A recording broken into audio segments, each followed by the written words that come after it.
Welcome to the Global Book Launch Party. Rich Bontrager with you, and I'll be your host for the next several hours, introducing you to 22 different entrepreneurs, leaders, influencers who have made a book together, and we are going to feature them and dive deeper and deeper into it.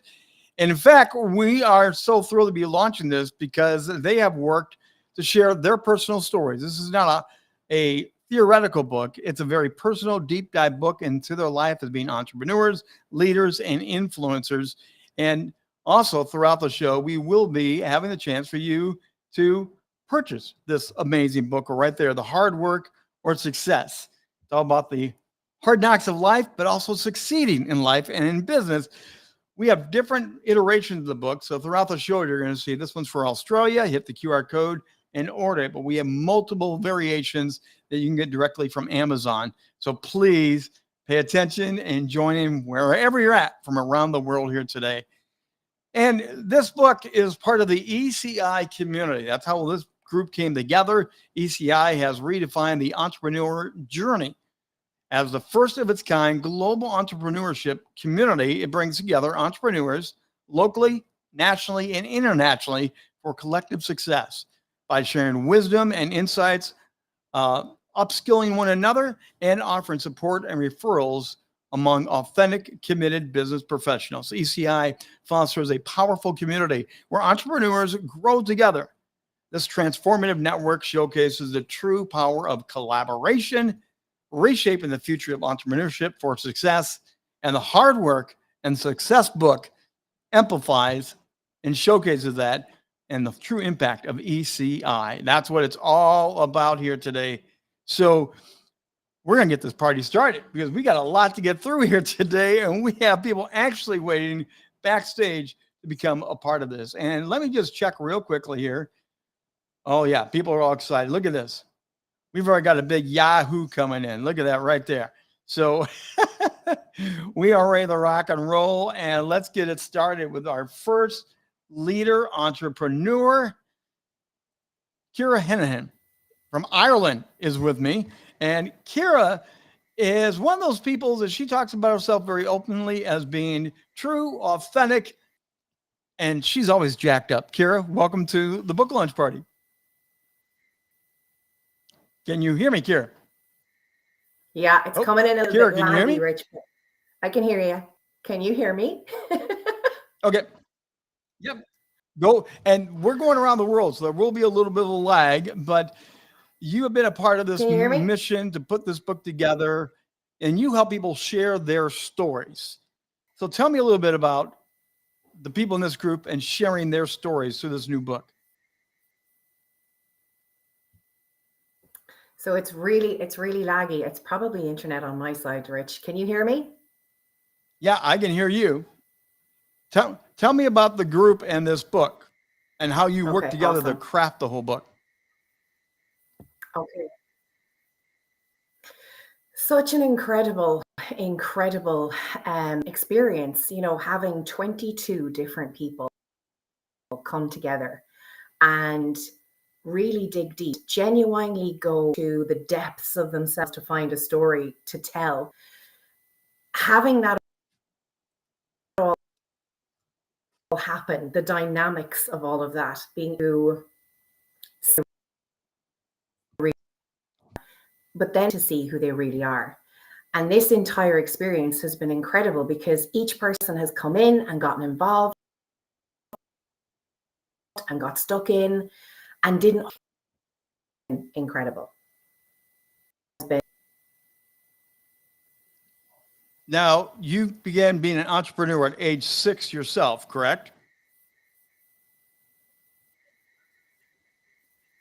Well, I got my teeth on it. Yeah. You began being an Okay. So being an entrepreneur yourself, you talk about seeing people's potential. What potential do you see in this group? Mm-hmm. I think we're having audio problem. Apologies for that as we go around the globe with the 22 different authors here. Kira, are you able to hear me? I think it just might be a bad interconnection. We will try to get Kira back on later on, hopefully. Okay. So I'm going to switch out here right away and let her go backstage. And we are going to go, we're also still in Ireland right now.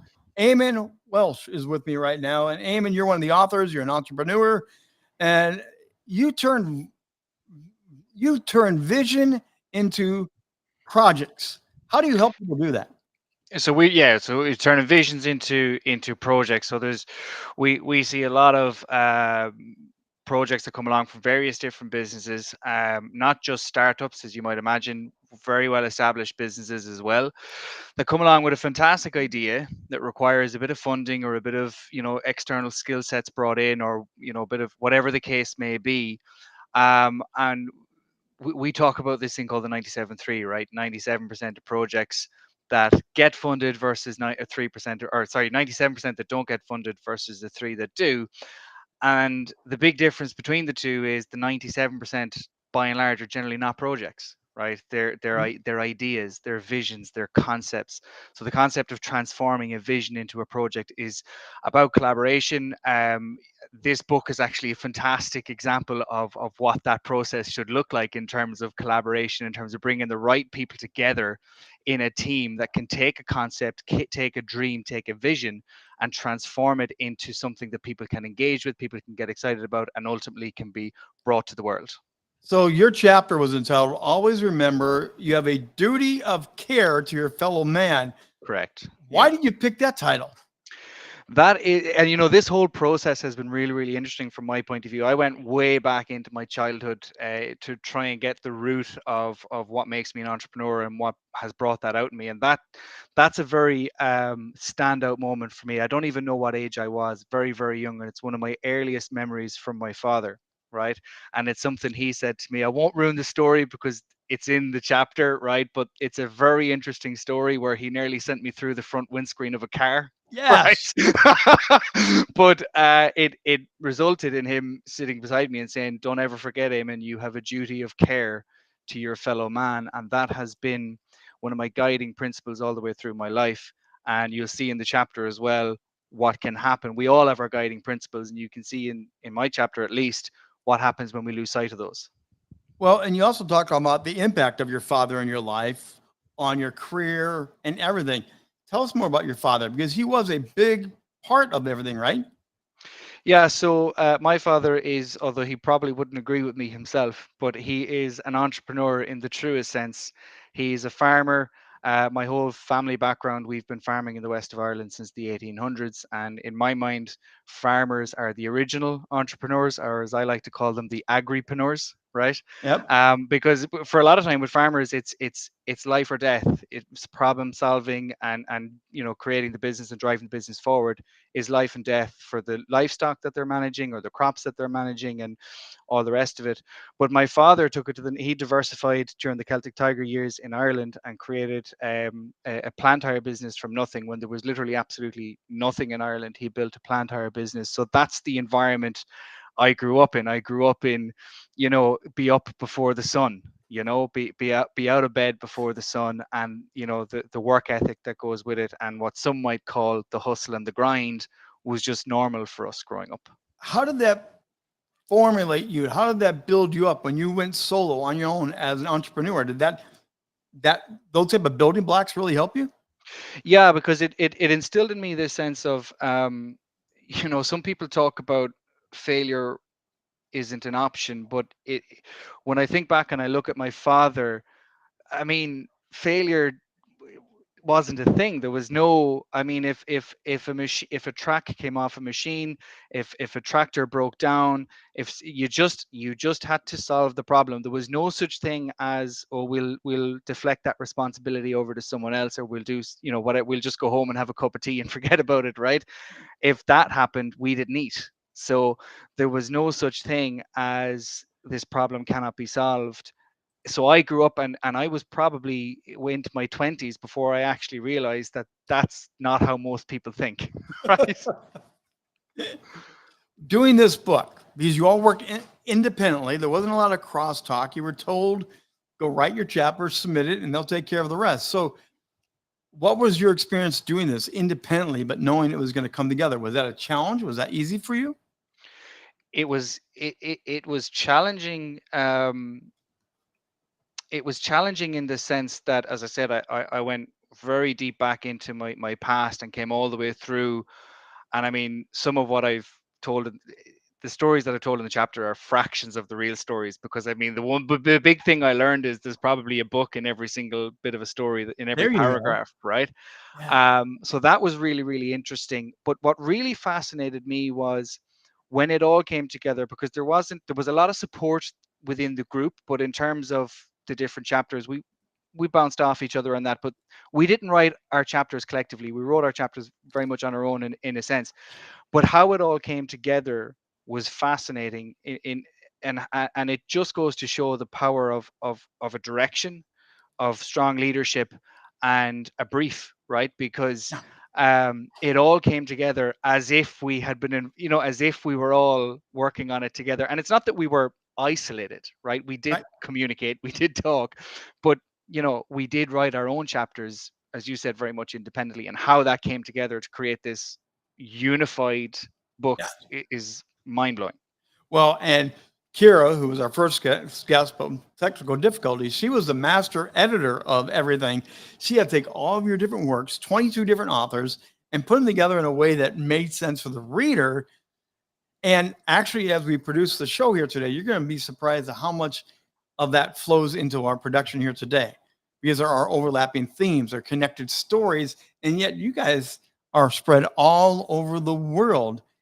Being a part of this group, being an entrepreneur, what's the value of being part of an international community like this? Wow. What's the value of being a part of an international community like this? It, you feel, I've been talking about this quite a lot recently and been involved in this group. Business and entrepreneurship, it can be a very, very lonely space, but it can also be an environment where you're at risk a lot of the time. Okay, so people might try and take advantage of you, and business deals go the wrong way, and you get left out of deals, or whatever the case may be. There is nothing that I can compare this to in terms of the value that this type of a group, business group, brings, in terms of we don't cooperate, we collaborate. And what I mean by that is there's 22 people involved in this book, which means we're all collaborating. It means I've 21 people watching my back, you Yes. know and that's absolutely, in the world of business, in the world of entrepreneurship, that's rare, incredibly rare. So there is no price. I don't think you could put a price on having that level of support in terms of collaboration. When the group first said, we're going to do a book together, take us back. What was your first reaction thinking, we're going to do a book on entrepreneur? It's about entrepreneurship for entrepreneurs, but we're going to write it. What was your first reaction? Oh, my first reaction was, I'm not going to be able to do this. Right. I mean, Rich, I struggle to spell my name sometimes. Right. So the idea of me writing, and there's another guy coming up later on that will, but the yeah, it was daunting, to be honest. And I mean, I've done some stuff in my life that when I look back, I go, "What, geez, did I do that?" But the thought of writing a chapter for a book, it absolutely terrified me, right? From the skill set point of view of writing, but also the sense of, who wants to know my story, right? Who cares, Yes. right? Yes. And as I started teasing that out of myself, I went, well, these are some pretty good stories, and I've fallen in love with writing. I'm doing a lot of writing on social media now, which I never did before. So yeah, it has really brought out a part of me that I never knew existed. So, last question for you here today. When they get the book, what's the overall writing thing that you want them to get out of your chapter? Specifically, what's the essence that you want them to grab and get from that?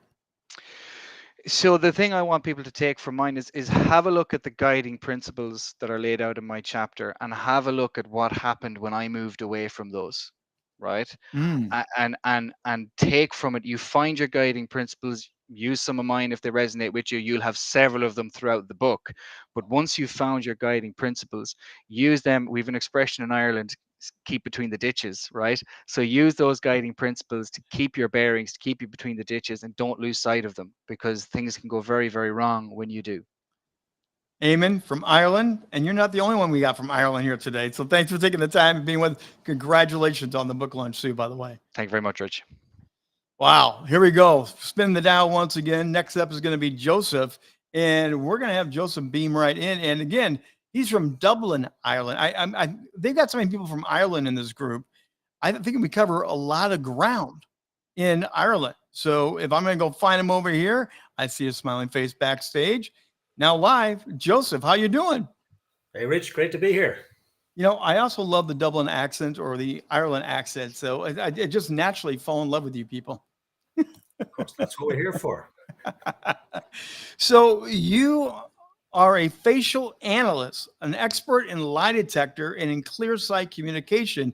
Before we get into your chapter, what in the world is that all about? Yeah, I've for many years now, I've worked with an ancient Chinese skill, which is literally reading people's static facial features. But I've also done a lot of study of body language. I've done a lot of work online with former FBI trainers in negotiation, body language, interrogation.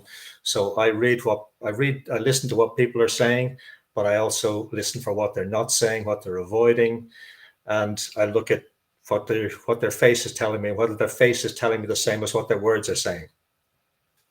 Fascinating. Now, how has that helped you as an entrepreneur? Does that directly overlay as an entrepreneur? Yeah, absolutely. Because I'm having to negotiate. I'm having to communicate. I'm having to convince people that what I'm saying, that I'm real. I'm having to get my message across to people in the way they need to receive it. Because one of the mistakes we tend to make is we come from where we're coming from, rather than connecting with people where they're at or where they want to be. So I'm tailoring my message and helping others in terms of my training. I'm helping others to tailor their message to the people they're speaking to, or they aspire to speak to. So your chapter is entitled "A Game of Three Halves." Yeah, absolutely. So first of all, that's bad math, but that's okay. We'll let that slide. But can you highlight what are the three halves that you wrote about? Yeah, I must reread the chapters. It seems like a lifetime ago. Yeah, I mean, I titled it Three Halves because I just like to introduce a bit of humor to things anyway. Because I guess I was a therapist for 30 years, and I've dealt with a lot of people in places of deep pain, and some of my chapter is about deep pain. Mm-hmm. And really, it's the key point for me in essence is that entrepreneurship can be a lonely place. But no matter what pain you might feel in the process, there's always a way through. And that's one of the blessings of this process, but also this community, that the Eamon touched on it with collaboration. And there's been so much support, not just in terms of the writing, but in terms of what it's brought up for people in the writing process, and the doubts, the memories, even in some cases. Yeah. And the doubts that it brings up in terms of, oh, can I do this? Where can I go from here? So there's been so much incredible support there. And that's it's probably not so much spoken about in the book, but it's one of the things to remind ourselves that the importance of community, the importance of people. We're in an age of AI and all of that, but it still comes down to people, connection, community, communication. So it also sounds like it's almost therapeutic for you to write this out and relive some story, bring it to paper. Did it feel that way after a while? Yeah, but it wasn't therapeutic in the sense that I wasn't processing a lot of deep pain. It was actually keeping the vision of why we're writing the book in the first place. Yeah. You're writing it to encourage people, to inspire people, to give people a lift when they're down, and to remind them that there's always light out there. There's always light ahead. Now, there's a quote from your particular part of the book that I actually loved. It says, if I were to sum myself up in 2 words, it would be, don't follow rules. Mm-hmm. Can you explain that? Yeah, absolutely. Give me a rule and I want to break it. Like we're natural rebels here in Ireland anyway. But I steer clear from the sort of the violence that might be associated, but rebellious in terms of humor, winding people up, as we say here, busting your chops, I think you say in the US and Canada, and bringing humor in because humor is an essential component in life. And one of the things I love is research by the Harvard psychologist Sean Achor. He's written a book called The Happiness Advantage, but his research shows that we're actually 31% more intelligent when we're happy. Wow. Really? Yeah. Wow. Well, then I'm a genius. I'm having fun all the time. That was what I was saying, Rich. When you share those things in the book, well, let me rephrase it. What's your favorite part of your chapter? What's the thing that grabbed you, or maybe you had to wrestle with longer to put it out there? Well, what's your favorite part of it? It might sound a little odd, but probably the part about where I talk about my father's death, where he died suddenly, unexpectedly, was really traumatic. But it brought up so much love for me about my father. It brought up such a depth of feeling. And my father really has been my model. He's been gone many years. In fact, his anniversary is next week, but he's been gone many years. But he is the model that I aspire to live by in terms of his integrity, his values, his commitment to, like Eamon's father, commitment to service. That's interesting you say that, Joseph, because as I read the book, as I prepared for today, the father theme and the loss of someone close really has empowered many of you to move forward because of the memories, the stories. Did you realize how much of an impact your father did have on you throughout your rest of your life? Yeah, and I'm always learning. Even though it's what, 37 years this year, there's always something new. There's always a sense of not in a ghostly way, but it's like I hear it, I feel his influence on me, and particularly if I'm going off course, it's like yeah, you know your values, stick with it. And values came up with another concurrent theme throughout the book as well. So what are some of your values when you are an entrepreneur leading out? What would you say are some of your core essence values? You got to care. You got to care about the people you're dealing with.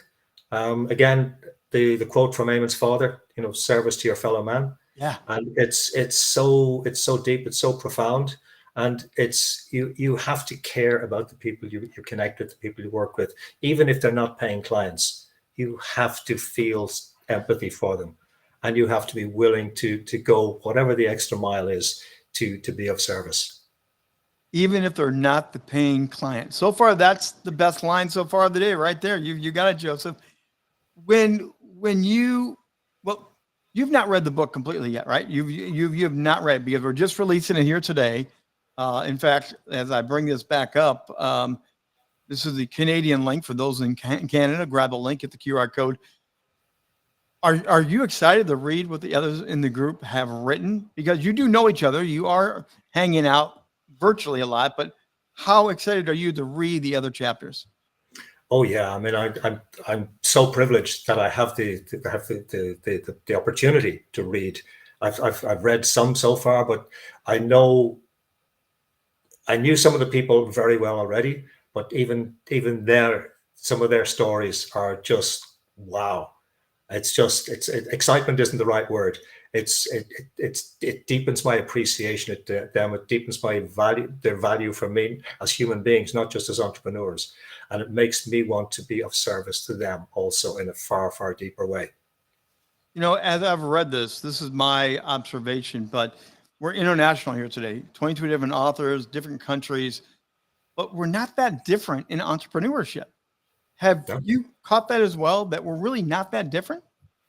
Yeah, so many of us really are coming from the same place. Again, it's care. It's always looking to bring greater clarity to what we do, to why we do it, how we do it, who we're doing it for, and the level of not just support, but the level of resonance that we're sharing within the group.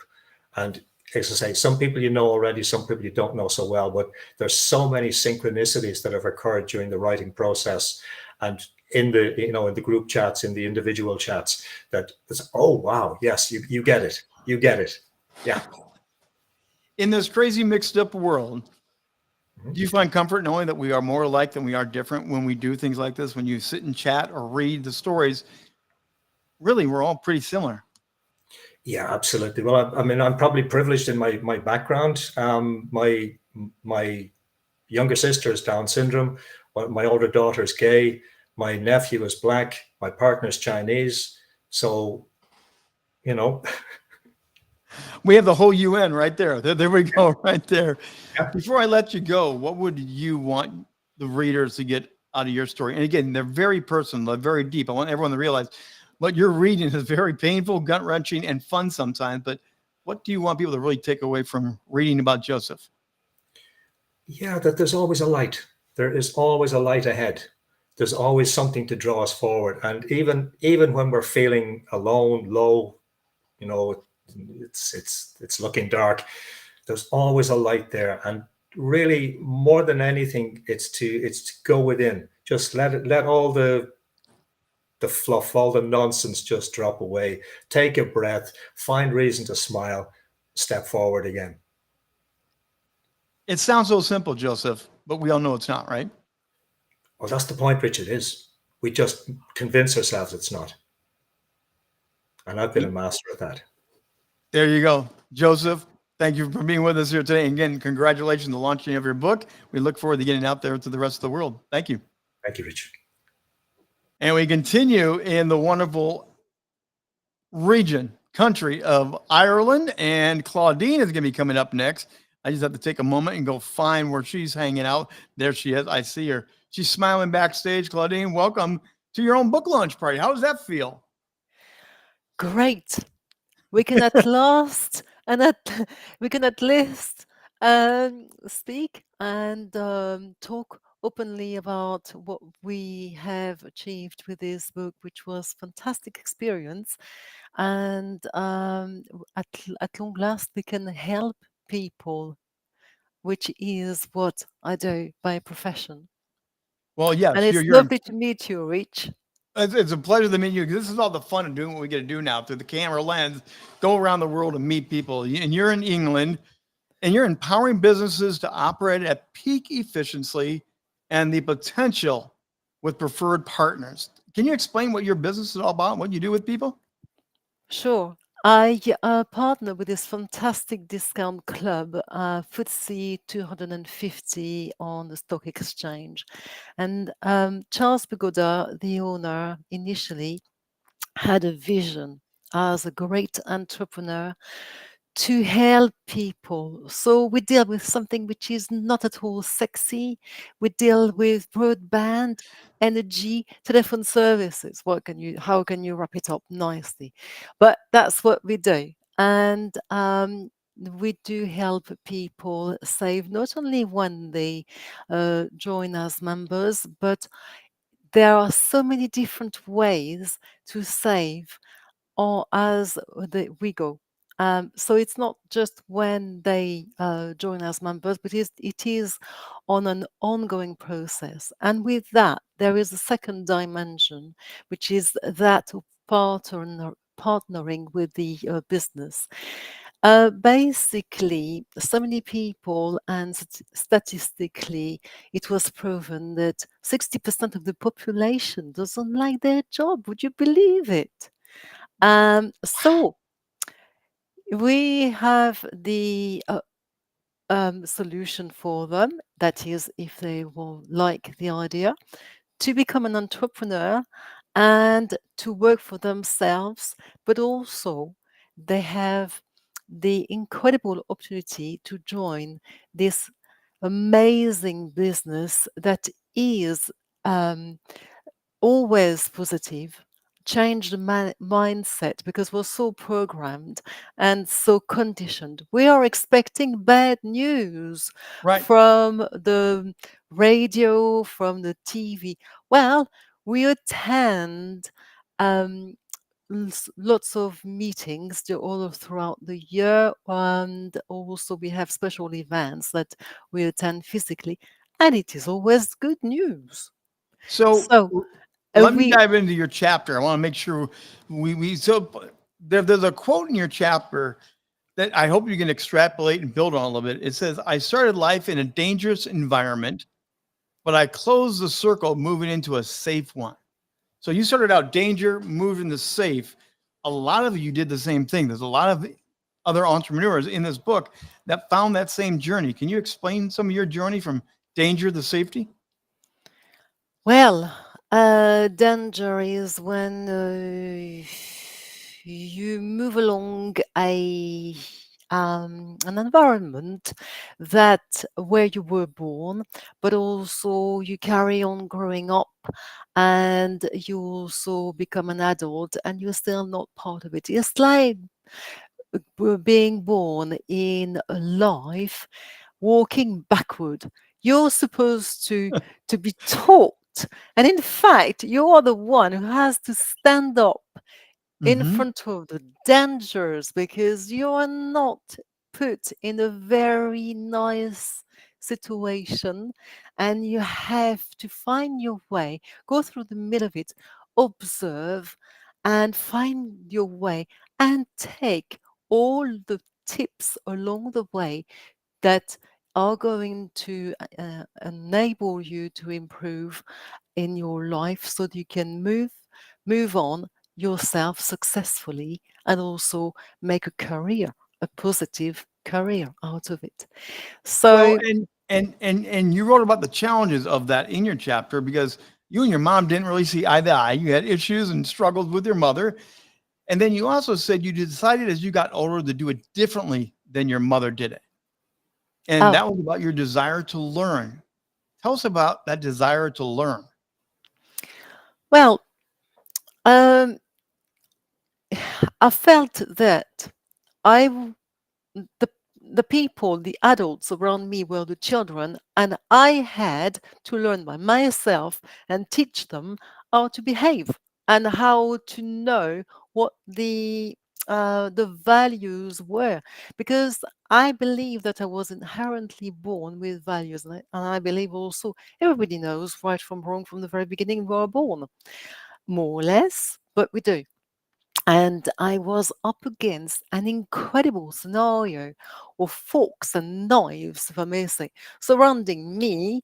And I thought, this is not right. This is not how you destroy life that you have created.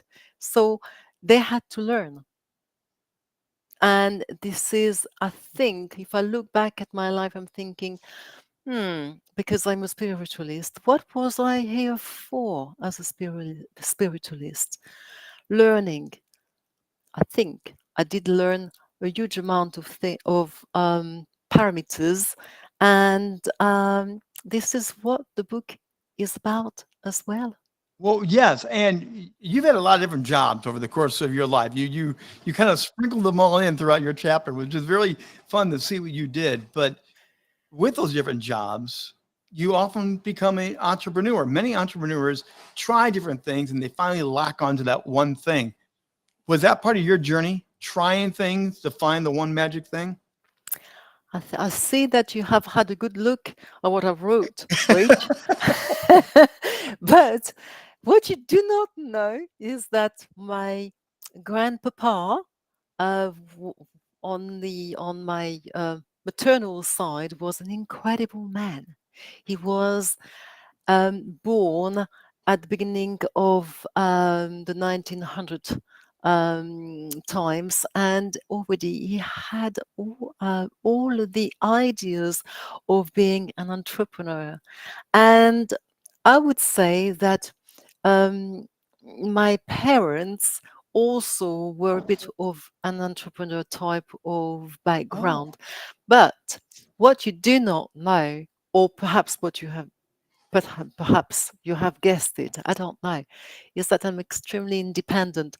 So I hear, I yeah. don't know, I but kind of got that from the book, and I think that's where you and your mom clash. I think you had a little independent struggle from mother, um, but I do like how you end your chapter. You closed your chapter with saying, "Have fun." How important is it as an entrepreneur to have fun? well, it is the essence of life.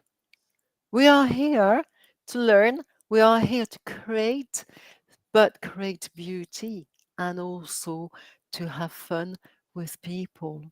And because we are all together, we are part of the world, this is what we are supposed to do. Have a good time together, still being serious in what we need to achieve, but Mhm. let us have fun.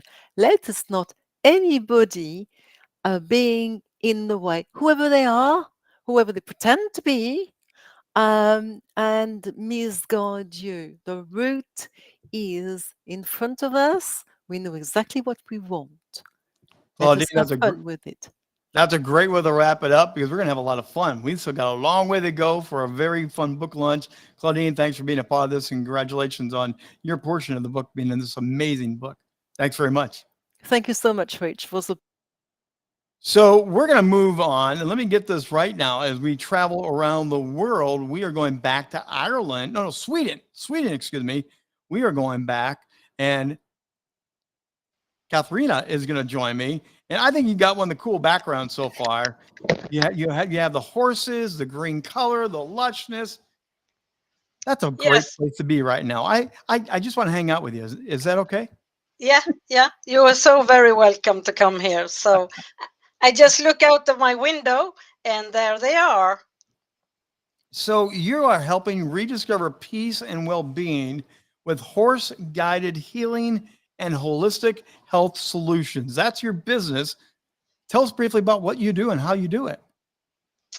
Yeah. We are not riding here. We are doing a lot of normal stuff that you are doing with horses, but this is people that have never or for a long time since not being with a horse. So we start with checking out which horse is choosing you. Ah. And I have heard that the horses choose you as a Yes. friend, as a rider, as almost a mate. The Yeah. horses choose you. Yes, so I have three, and so I don't know because it depends on what state you are in and how you are today. So it depends on, and we will see what horse will come towards you. So that one we take into the stable and we start to connect with each other. So, And then, yeah. so your chapter is Walk by Faith, Not by Sight, My Journey of Resilience and Purpose. So Yeah. tell us a little bit about your chapter and what you wrote, because again, these are all personal stories. So share a little bit of your story. Yeah, and if we go back with the story, I was with my father and grandfather at the zoo, and there was a horse, and I say, I have to ride that horse, and I was 5, so that's how it started, and that also started my entrepreneurial journey because I got to get money Yeah. to have a horse. So that's how I started my journey because that was the drive. And speaking about drive, because again, your chapter includes resilience and purpose. How closely linked is purpose and passion, do you think? Yeah. For me, very close. For me, very close. Yeah. You have a quote in your chapter. I realized that opening myself to receive help and advice was the best thing I needed. Yes. How Yeah. important is that for entrepreneurs to be open to receiving advice? That is very important because I have always said to my clients also, the one who asks for help the most will also go forward much better than the one that I have to reinvent the wheel for myself instead of just be humble and ask for help and say, I don't know how to do this. I need help. I am stuck here or whatever it is and I need help.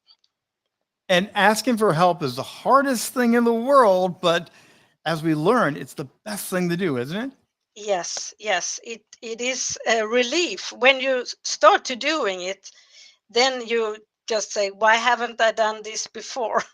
it? So being a part of this community that you're a part of this, how great is it to have a trusted group like that to ask for help, to get it out of your fellow colleagues here today? I can go to whoever in the group and just reach out and say, I gotta talk to you today. I need your help on this issue or whatever, and I know they will be there. It is like, you know, you have the red phone. So when you get the red phone up and you call somebody, they will be there. So it is a very special family we have got here, because we have done the journey together. Even though, as Iman said, we did it our own, we have been in different groups, but we have also shared a lot in the group, because we have a WhatsApp and there we are talking back and forth with each other. So I'm going to tell everybody right now, the WhatsApp group is hopping with all these authors. These people are talking and chatting all the time. Let's talk about resilience for a second, because you mentioned that in your chapter. What's the secret to being resilient as an entrepreneur? Because as an entrepreneur, we go up, we go down, we have failures, successes. Resilience is so important, isn't it? yes, and sometimes you lose focus, but then you go back and say, what is it that I love and why am I doing it?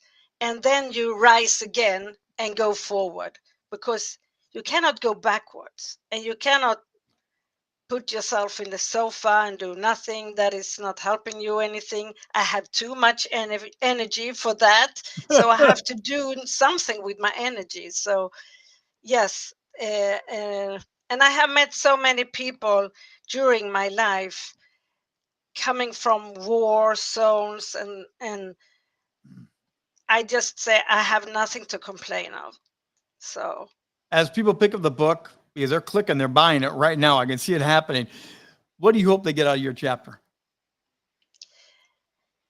yeah, the most I see, that is the quote that you were talking about with with asking for help. Yes. It you just be humble and just, I saw you there and you have been on the same journey as I was, and that they reach out to one of us and they can see that somebody of us 22 they can relate to. And if it's me, I will be there and see how I can help them. So real quickly, are you thrilled today to have the book come out? Oh yes, I have been thrilled for a long time now, since we made the last where we, now it's Kyra's job and I couldn't do anymore. So now I'm very thrilled and I'm so happy, and thank you so much, Rich, for doing all this. Oh, it's my pleasure. Congratulations on the books. And again, nice chatting with you, Katharina. As we continue to go around the world, we are now going to move on with another one of these amazing authors. And we are going to go back to jolly old England, as they say. And I just had you there for a second. Here comes Mike Deacon. And Mike, how you doing? I'm good, thanks, Rich. Thanks very much for hosting this event today. Oh, my pleasure. Reading the book has been so much fun. There's similars with all the different authors and entrepreneurs, but there's also unique differences. And honestly, I just want to say for everybody, thank you all for being so honest and transparent. It's really amazing. And you're the director of the National Association of Commercial Finance Brokers. I'm going to say this. You sound like a boring man, but I don't think you are. Yeah, finance is boring. I had my own brokerage business, but you probably read my chapter. And the only reason I'm a director of a national association is because I'm old, tired, and people actually think I've got some experience behind me. Here's the best quote that I'd like to begin our conversation today. You describe yourself as an accidental soulpreneur. I think a lot of us can relate to that, but why do you say that about yourself? Because I never intended to be one. It sort of happened. You know, when you work for a load of businesses, as I did when you read my chapter, you know, I went to work because of personal circumstances, because I was at university doing my exams, and my parents got very ill. My father collapsed with a heart attack, and my mother wasn't working, so someone had to go and pay the bills. So literally, it's the day before I was taking my exams. I dropped everything, went to work, never went back, and decided to stay in the city. I was wanting to work in finance. So that's how my journey started. Well, and you also talk about in your chapter that you talked about having to be forced leave from a job.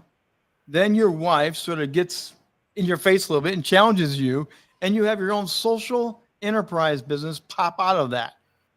Tell us about that Yeah, experience of having gone through that all of experience that. is, And yeah, well, that was very interesting because I was on holiday with my wife literally a few days before we were due to come home. I said, got a feeling I'm going to be turned round at the gate when I get back to the office, which happened. And then they invited me to see out my contract, which was fine. I'm being very careful about not spoiling too much for everyone who is going to buy it and read the book. But Yep. I had to think what I was going to do with my life. And, things like restrictive covenants in your contract sort of interfere with your progression in the future, and you've got to pivot. And when things happen for a reason. So my wife and her colleagues were setting up a public health consultancy business, and none of them could run one. I could. So out of a disaster, I pivoted and found a new life and learned new tricks, did more work in social spaces, helped people with health matters, and learned a completely new set of skills and understanding and empathy. And also politics, because working in public health in the UK is a minefield, trust. so I want to go there. You've had a lot of different jobs, but it Yep. sounds like you always knew how to land on your feet and turn a negative into a positive. Can you explain how that works for you?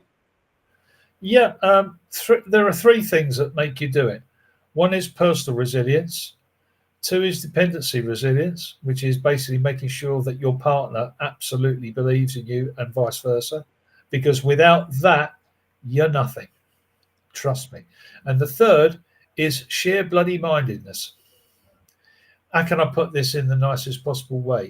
It's like giving the rest of the world the middle finger and Yep. saying, I can do this and I will do this. And I did do this. Now, that's a place for many entrepreneurs. And there's another author in that did talk about the naysayers, the negative voices reflecting back of, you can't do that. You're never going to achieve that. You have to learn how to blow through those and keep going your direction, don't you? You do. You've got to be as tough as old boots. You've got to have a thick skin, and you really do need a sense of humor to get through it, because every situation has humor. And if you can laugh at your situation, but also know how to deal with it, you'll get through it. And even in the darkest days throughout everyone's lives, not just mine, but everyone's lives, you will find a way forward. Listen, we're all on a journey. It has a beginning, middle, and an end. Enjoy it. Even if the journey's a bit rocky or the view's not very good, just enjoy the journey. And above all, you're doing it for other people as well. You're not doing it for yourself. You're doing it for your wife, your family, your friends, and the people that you do business with, because they're the ones that are going to be your biggest advocates. So is that part of your entrepreneurial spirit that you have to always remember you're doing it for others? You're doing it for others. It's not about you. Yeah. Yeah. I mean, the most important sentence I have in my vocabulary is, how can I help you? Not what can you do for me or what's in it for me. It's how can I help you? It's the first question you always ask, because people then feel at ease, because you're not trying to push a suggestion or push a sell. There are so many entrepreneurs that push first when they really should be listening and actually asking the inquisitive question, and then getting the answer that they hope to get, which is an open answer from the respondent. So let's poke a little bit deeper on that. The idea of being a listener, because entrepreneurs are always usually high driven. They're going to be passionate. Sometimes shutting our mouth and listening doesn't come natural for entrepreneurs. Can you help us out with that, please? Yeah, it's really, really simple. If you want to be successful, help people that are aspiring to be successful, because they may be far better at what they do than what you do for yourself. So you're mutually learning as well as helping. Okay. Now, if someone's got a request for money, right, there's only three answers you're ever going to give them, which is yes, no, or maybe. Okay. If you know it's a complete lemon, it's a no. If you know you can help for sure, it's a yes. Most of the answers are a maybe. And that's the most important thing. Always be prepared to listen, because you're going to learn something every time you help somebody. Even if you know the answers already, you'll learn something different. There's power in that, in what you just said. Being an active listener makes you a better boss, makes you a better husband, makes you a better whatever. Active listening in so many areas can help you. And as an entrepreneur, you need to know what your customers and clients want. And if you're not listening, you're not going to get it, are you? Yeah, that's very true. And, you know, I've built through this wonderful group of people and others a network, not just in the UK, but around the world, where people come and ask me, can you help me? I can't always help them. But if I can't or won't because of different reasons, I will always try and find someone who can. And part of it is actually being selfless rather than selfish. If you're a selfless person, and by giving something completely without condition, and you get that back, maybe at a time and place in the future that you're never going to really expect, things happen. If you do good, you will get good. It's just sometimes a long wait, and there's a lot of people who are impatient who can't wait. So, Mike, really quickly before I let you go, yes, what did you learn about yourself doing this book? What did you personally learn on your journey? I learned to actually not be afraid to tell people difficult things and tell my story, and tell people that actually you don't have to be perfect. You just got to be dogged. I love it. Mike, thanks for taking the time. Congratulations. Your book is launched. It's being sold. Have a good day. Oh, thank you. You too, Rich. Thank you. Continuing to travel around the world and bringing more of these amazing authors. We have 22 different authors to bring into today. Paul Reese is going to be coming up next. And if I can go find Paul backstage, where did he move to? Way down there. Paul, how you doing? Come on in. Rich, how you doing? And thank you for the intro, man. It's great to be here. It's great to have you with us. And again, you're part of this amazing book. And you're an owner of Paul Reese's Business Coaching. You work with people to help them scale their companies and be entrepreneurs and top leaders. Do you have a lot of fun doing that? Oh yeah, it's something I've loved for 20 years, and something I will always love is probably my medication. I really do enjoy going to work. The true medication. I love that. Now, your chapter is the true business money alignment, the reality of debt addiction. I read that several times. And I had to pause and say, I'm reading it right. What do you mean about debt addiction? Well, especially these days, debt is very easy to get hold of, and it can become your crutch, like false money, almost like false profits in life. So debt addiction is something that I first inherited in my youngest childhood. And that was basically because, my mother purchased all our Christmas presents and things on hire purchase, which effectively debt then created the happiness in our life. So it was an odd situation, but not really. It's quite common also. So let's get into your story a little bit. You were labeled dyslexic. How did that impact you? It made sense. I was lost. I was lost and predominantly thought I was just a dumb, thick person.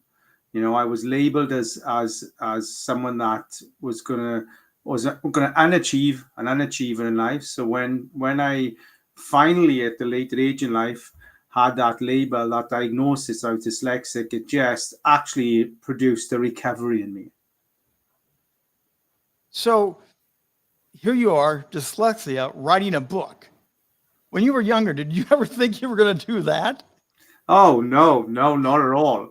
I mean, pen and paper was something that rarely came into my daily habit. Even in school, it was a pen brought on anxiety. So thinking that I could write in a book, well, yeah, it was that was way out of my comfort zone.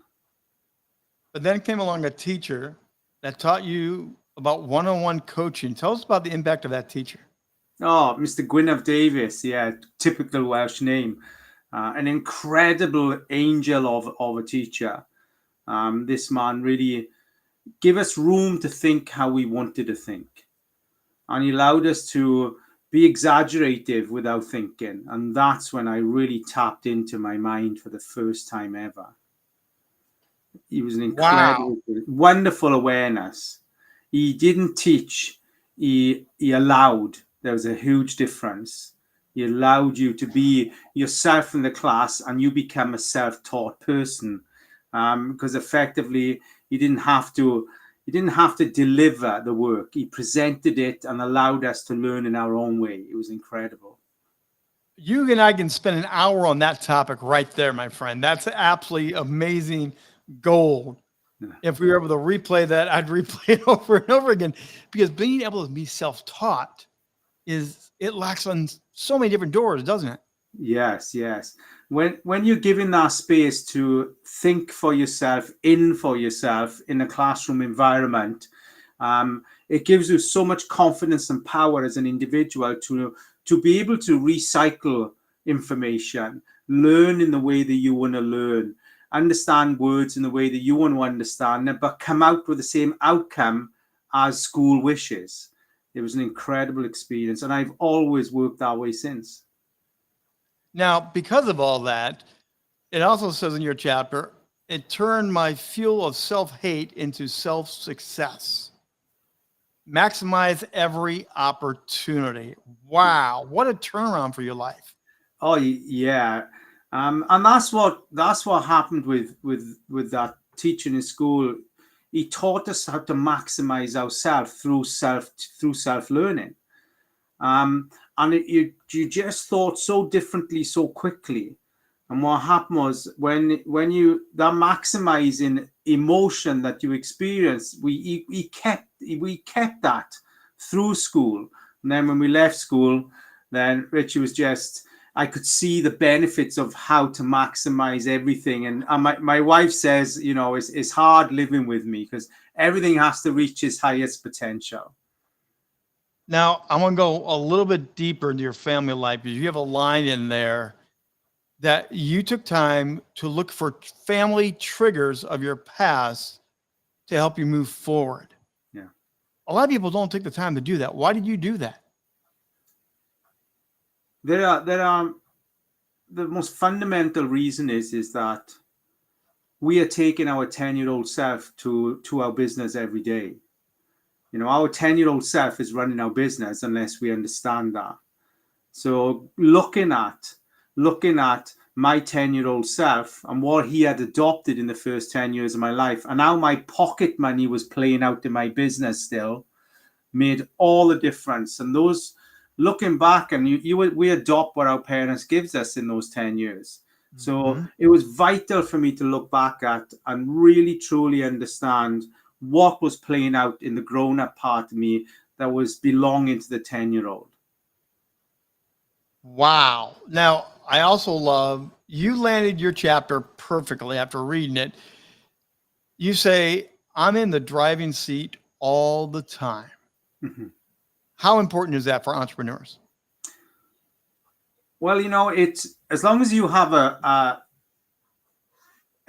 passenger seat by the side of you, being in the driving seat is important, but also making sure that you have a good support system around you, that is in the driving seat with you, is in the front seat, is in the back seat with you.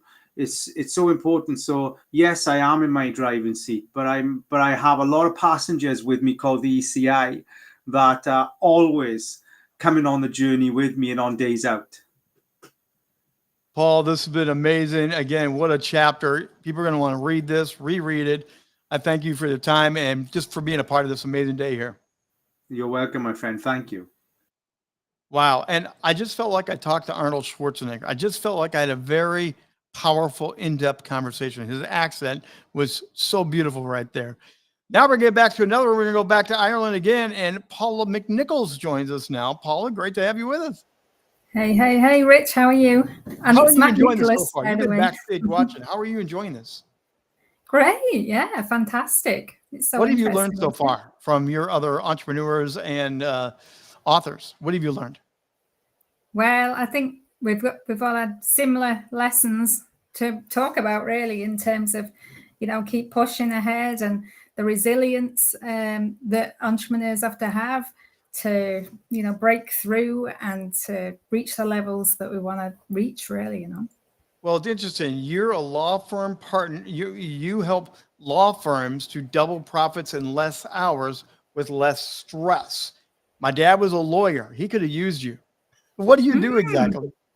Indeed, yes. Well, I am not a lawyer. I haven't got a lawyer background. That's what makes me completely different. Yeah. I mean, you've probably, because you've read the chapter, I've got an engineering background. So that's all Yes. full of problem solving and transforming, improving. So yeah, lawyers really do need me. I realized that I've worked with all sectors. There's not another a sector that I haven't worked with. But a few years ago, when I decided to niche down, the legal sector, like you said, really does need someone like me to be able to help me to get out of working all those hours. It doesn't have to be like that. And I feel there is that acceptance within the legal sector that is the way it is. If you want to be a lawyer, you've got to work all the hours, and it doesn't actually have to be that way. Now, you also talk about in your chapter that you're in a male-dominated industry. What were the challenges for you trying to excel, but facing that daunting thing? It's a man's world. Get out of our way. Yeah.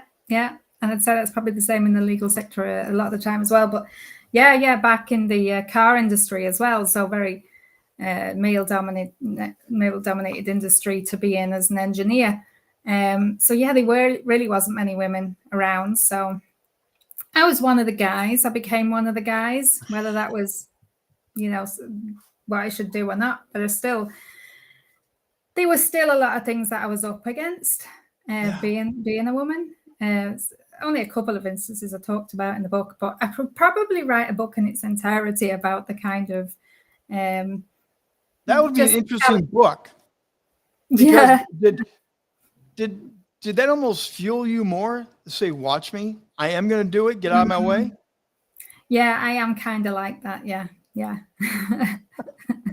I got that from reading your chapter. Yeah, I'm quite determined like that. Yes, quite persistent and quite forthright in what I do.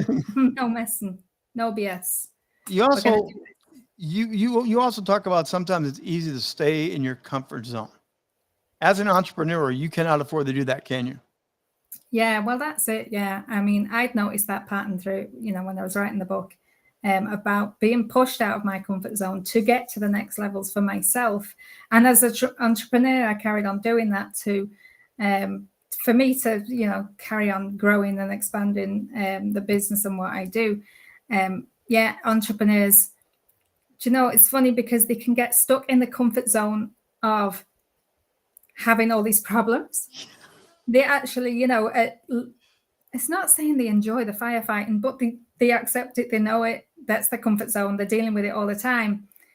The mere suggestion of change and being able to run your business without all that going on, sometimes they don't have the confidence that they would be able to make that transition. So they might have all these problems, but they're used to that. That's the comfort zone they're in. Don't like it, but hey, we deal with them. We've been dealing with them for years. We're just getting good at that bit. But it might not be particularly great existence that, they want for themselves. But then they do struggle to go, could I actually make this different? Could I do better? And there is a better way. And that's why I like working with the ambitious ones that know there is a better way. And they're willing for me to help them to get there, Well, and you talk about settling, giving in, and you talk about persistence. Those two fight each other all the time, don't they? Yeah. There's that fight bit again that Joseph mentioned earlier. We do like a bit of that, don't we? Yeah, you do. You do have to fight through it. Yeah. You could just settle, but you wouldn't get anywhere. Then you wouldn't get to where you wanted to be. If there is places you want to go, if you've got ambitions, then you've got to fight your way there. So also in this chapter, you talk about the 3 C's, the system to life. But give me one of the 3 C's. Let me know what one of them is. Well, the biggest one's communication, actually. Well, why did you frown when you say it? Communicating, you frown when you said it. No, it's not a frown, but like it's massive, isn't it? Communication. You know, everyone talks about that. It is the root cause of all issues within the business is communication, and probably life as well, if you really think about it. Paula, So when yeah, you first- communication is very important, and using that in terms of the connecting with the people.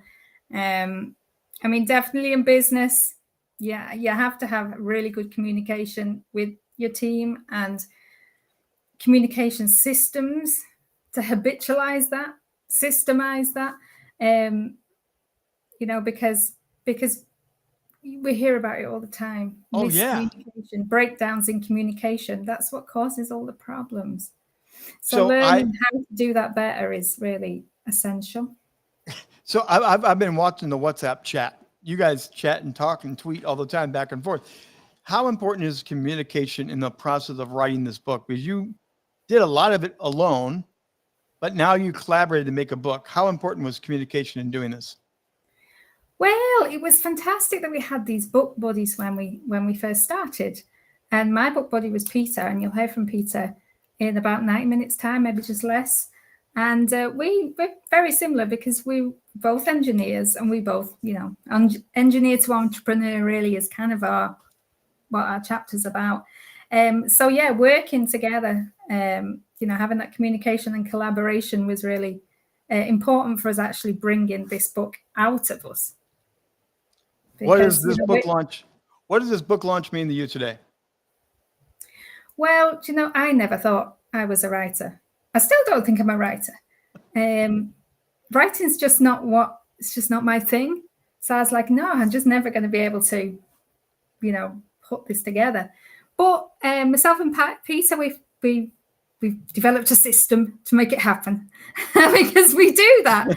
And so it wasn't actually talking to be able to get the words out rather than, you know, blank piece of paper, I've got to write something on it. It wasn't like that.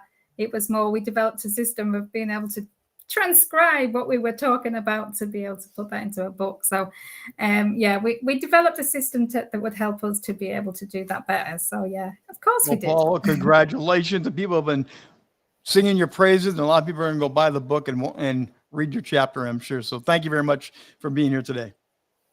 Thank you, Rich. Well, now we're going to go back, and we are going to go in Ireland once again. But I've had the privilege of getting to know this guy a little bit the last several weeks. And Aaron O'Dowd is joining me now. Aaron, great to see you. Am I coming through okay, Aaron? Can you hear me? Let's see if Aaron is a very special person in this community for many reasons.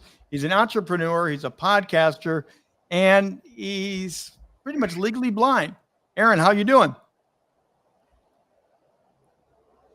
I don't know if Aaron can hear me right now.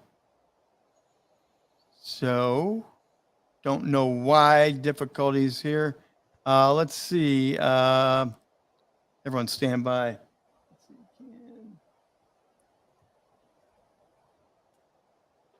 I just sent that. Let's see. Aaron, can you hear me at all? We were just on multiple calls early this morning, so I know he can hear me, but evidently we're having a technical difficulty. So I'm going to, let's stand by for a second. He uses voice chat and other things to help him get cues.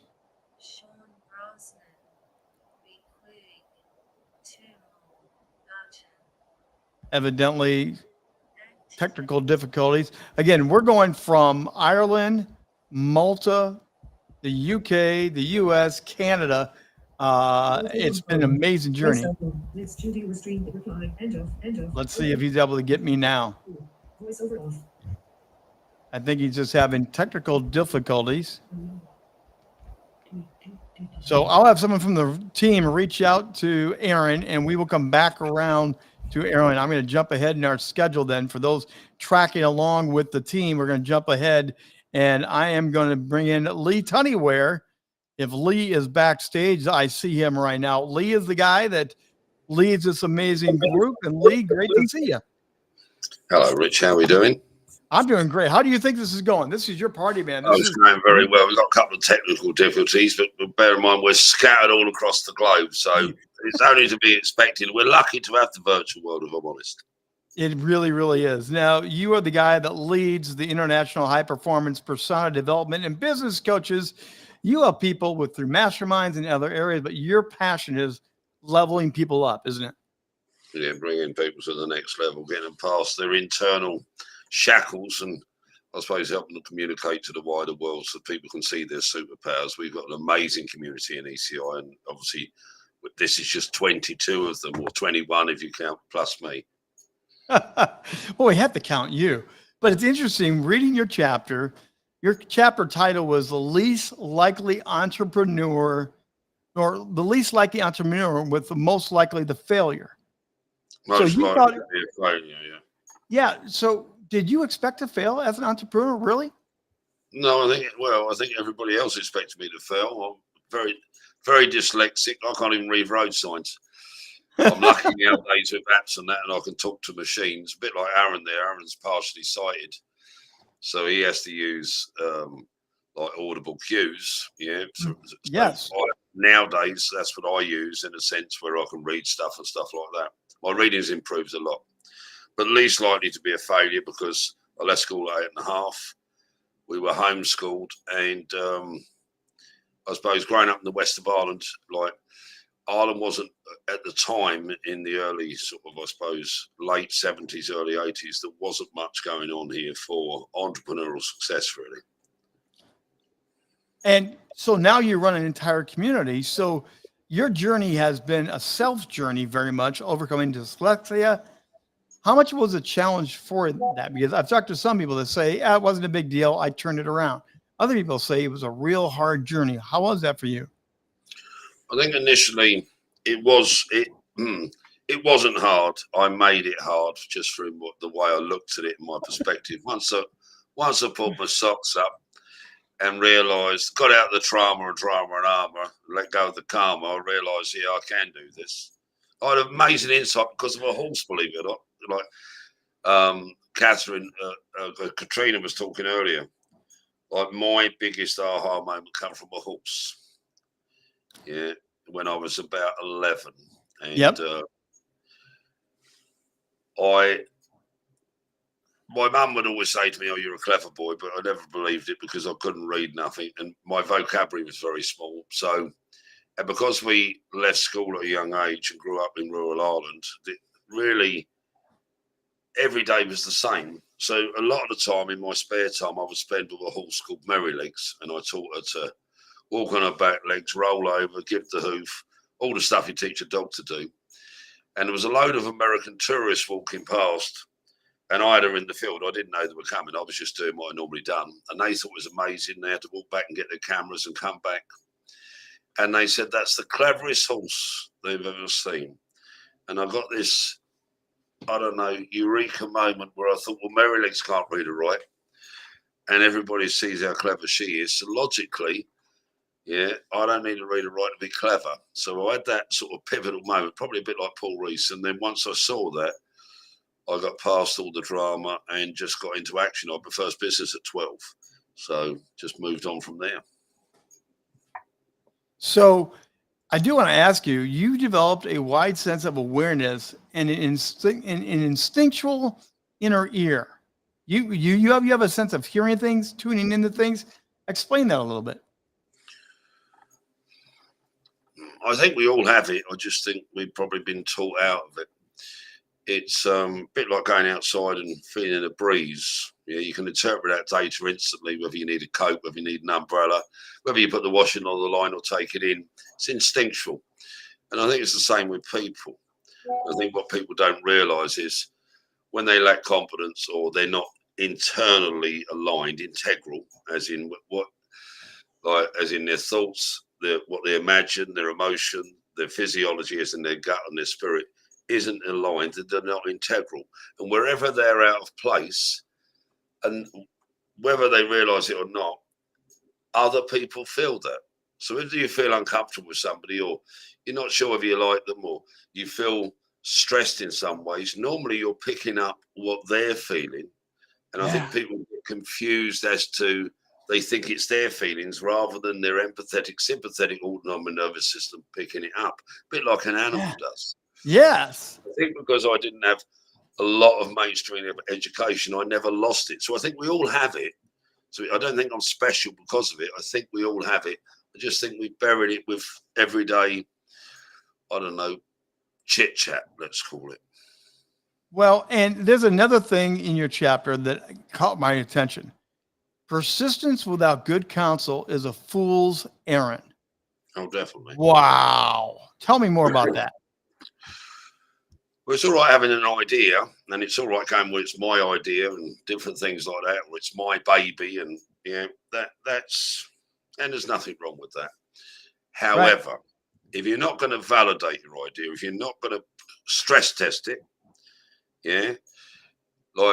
then you can't move forward with it, because you're just caught up in the trauma and drama of it, or maybe validation. You're not really looking for success. You're just looking for people to like you or validate you, which isn't success. That's just an emotional journey. Nothing wrong with it. Yep. But if we're not going to test it first, put it to good counsel, a bit like we were doing ECI, brainstorming, different things like that, or throw the idea around somebody and throw it to several people to stress test it, and not belittle it or tear it to pieces, where they can ask real questions in the real world. Ideas virtual, it's in your mind or in your imagination or in your being. When you take it out of you, it's no longer internal. You put it to good counsel. So if I take it this way, you can ask your friends and family, but if they've got no experience, they've got no experience. If you just want your idea validated, that's not going to give you success. So put it this way, you got a box to lift on the back of the truck. You got a bad back or a bad arm, and you're not sure whether you can lift it up. You don't ask somebody with a bad back or a bad arm to lift it on with you. You get somebody that's well able to lift it up. So when you stress test your idea, is it sustainable? So you ask somebody with a bit of common sense and business acumen who's got experience, and they either not pull it to pieces, see the gaps. They tell you the bridges, or they tell you the person they go to fill the bridges. Yes. So you take years down to weeks or months, and it's the quickest way. Otherwise, if we're in the trauma and drama of it, we're just looking to validate ourselves. People can be nice. Nice is a world between good and bad. It doesn't help you on the world of success. You've got to be honest. You've got to be authentic. You've got to be sincere. You've got to be genuine at the same time. Right. Respectful. But you have to test an idea every time in your own community of people that know. Well, so talk about this ECI community. These amazing 22 different authors. There's others in the group. Here you are today launching this book launch. What does this mean to you personally? Because you're the captain of the ship, but what does it mean to you? It means a lot to me, because I suppose in the ECI community, if you take the book away, how do you pull a community together? How do you get them to be real? Not saying they weren't, but how do you get other people to see them?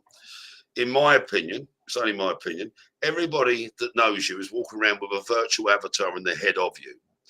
That virtual avatar has a concept of your future. So if we're into manifestation, a lot of people talk about manifestation to manifest from self. Yep. And that's fine, but it's a very lonely place, and the universe don't work that way. The universe is an ecosystem. How does the universe police whether you're successful or not, or whether you get the manifestation, and who does?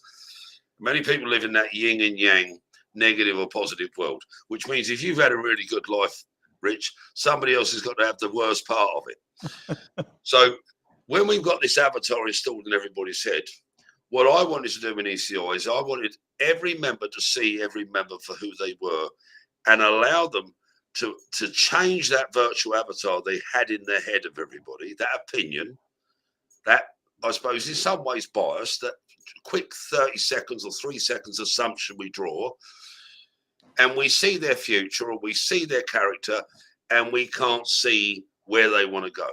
Right. So the reason the book, you said it to Joseph about therapy. In what I spent years like doing NLP, hypnotherapy, psychotherapy with clients in post-traumatic stress. People come back from war zones, and the entrepreneur is a very unique individual, because normally there's something in their past or something in their character that undermines them, and they can be their own worst enemy. Yep.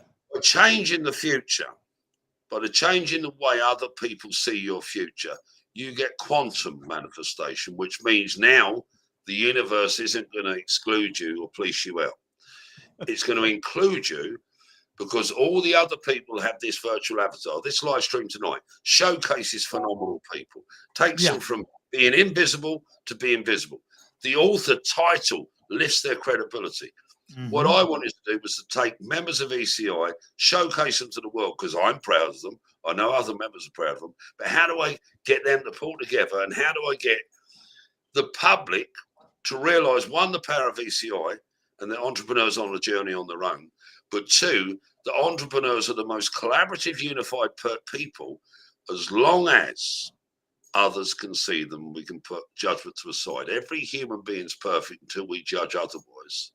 So in ECI, all I was looking to do was elevate the people I'm proud of. Some I put through the paces.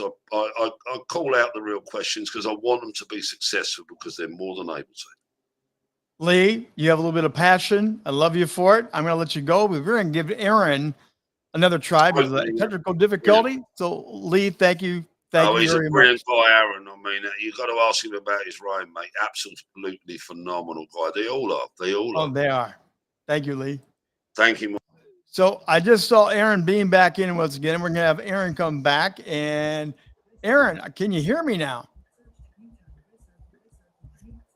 Let's see if we're connecting.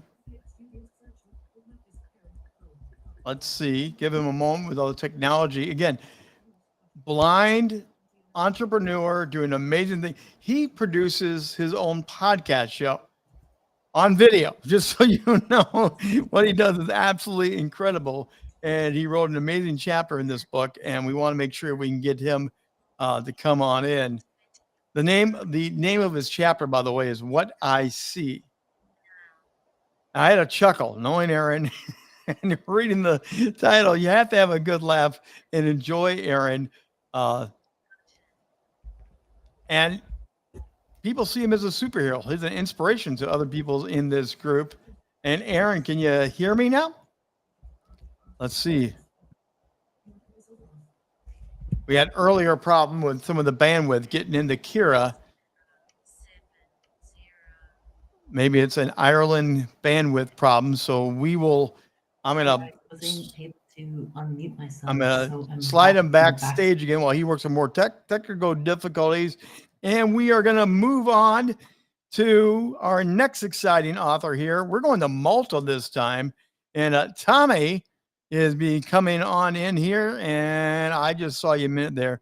There you go, Tommy. Come on in. You're the next contestant. How you doing today, Tommy?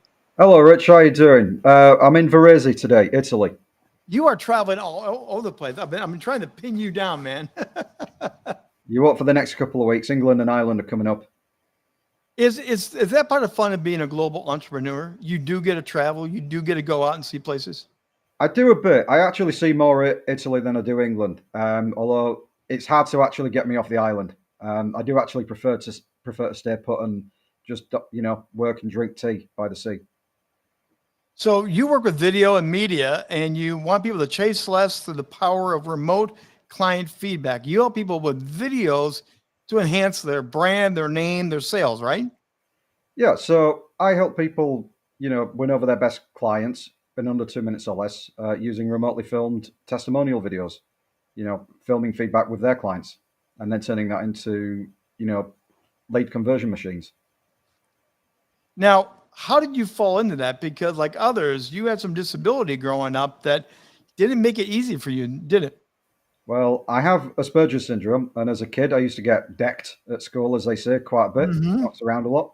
I couldn't read people. They couldn't read me, so I didn't know when they were insulting me or joking. I just, took it as they were being sociable, and I got quite isolated. So when I, ended up in my 20s and I was on my own, and I was staring at the ceiling a lot of nights, I got obsessed with trying to go to events, mainly around film, Cannes Film Festival, read what was in the eyes, the voice tone, the body language, and learn how to get people to stick around and open up. So eventually I got, good enough to the point where when I ended up doing video, that was something I used to thrive rather than just survive. So you also were not a great speaker early on or talker. So how did that impact your dreams and aspirations? Well, I was about 4 years old, and my parents were a little worried that I didn't say much.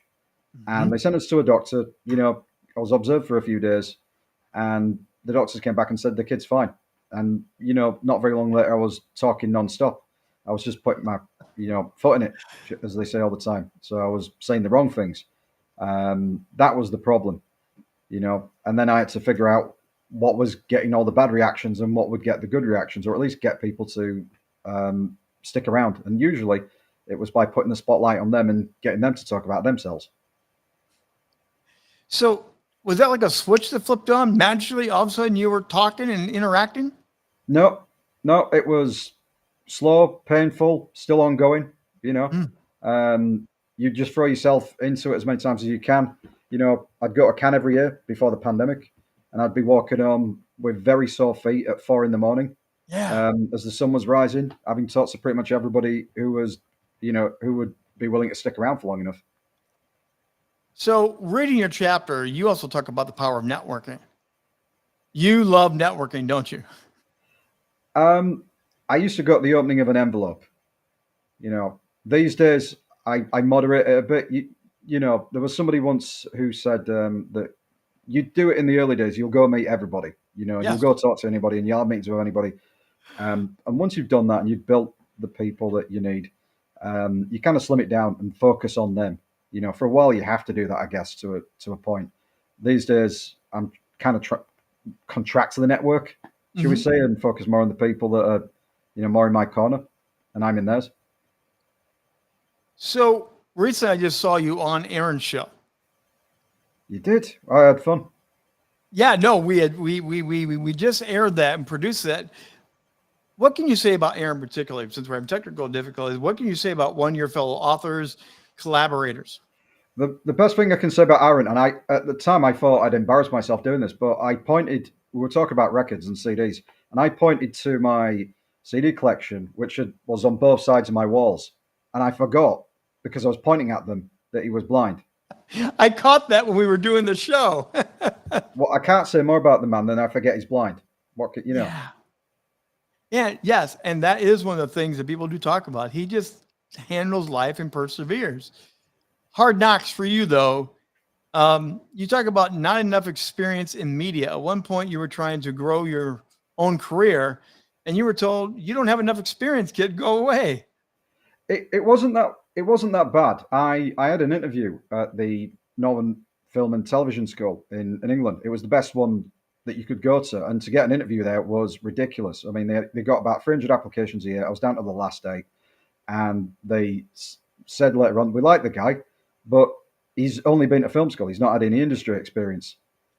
So I had to go out and get some. But I'm a slow learner, a very slow learner. So I wasn't really made for learning on the job in the fast-paced film world or TV world, as you probably jumped into. So did you take that as a negative, or did you take that one of those challenges where I'm going to show you otherwise? Actually, no. I probably just slinked away, with my tail between my legs to a degree, and just got on with something I could do, which was photographing actors. And because the cameras, were also used for video, you end up naturally being asked if you can film actor show reels or whatever video thing is going. That led on to, doing video testimonials and filming people's clients and filming the business owners. So it's more that you're just doing what you do to get through the day and problem solving. And what you're able to offer people is based upon the problems you previously solved. Well, and entrepreneurs also, sometimes they'll hit that wall. They'll be told no, and they just give up. They only think there's one direction, one way in. You found there's different ways in, right? Yeah, because, having Asperger's, having dyslexia, but probably not the same kind as everybody else's. To this day, I still cannot type on a keyboard without looking down at it. Yep. So I could try to train myself until, my last breath, and it won't happen. So at some point, you just go, right, find a different problem to solve. Or, find something else to do. you don't have to define your life by the problems you can't solve. I like that attitude. Fine, I'm just going to go find something else. Real quickly here, what is success for you today with all the challenges you've gone through? Highly successful entrepreneur now, an author of a book. What is success for you? Well, where I live, nobody really kind of waves a big flag and says, you know, how great am I? You know, that's maybe, you know, back in the UK. Whereas Gozo Island, they tend to keep themselves a little bit low key. So, you know, I tell people when they ask me what do I do, rather than talk about business entrepreneurship, and I'll just say I'm a video editor. I like to keep it quiet, and I'm happy enough being able to help the people who are going out there and helping others. You know, I play like a backseat role in their success, and I'm quite happy with that. You know, I facilitate other people doing great things. Tommy, thanks for taking time to be here with you. What does this mean for you personally to author a book? A guy with dyslexia, what does it mean for you to actually have a book? Well, my dyslexia is mild, so it's not the kind of reading. It's more like coordination and multitasking and things like that. So, to be honest, I usually just get bored of doing long-term projects. You know, I like doing what I do because I finish it quickly. So, dragging me over the finish line to get a book done is quite an unusual ask. And had I not been nagged and pressured and reminded and, you know, cajoled, I probably wouldn't have done it. So I owe it to the, you know, Kiera and Lee to kicking my backside on it.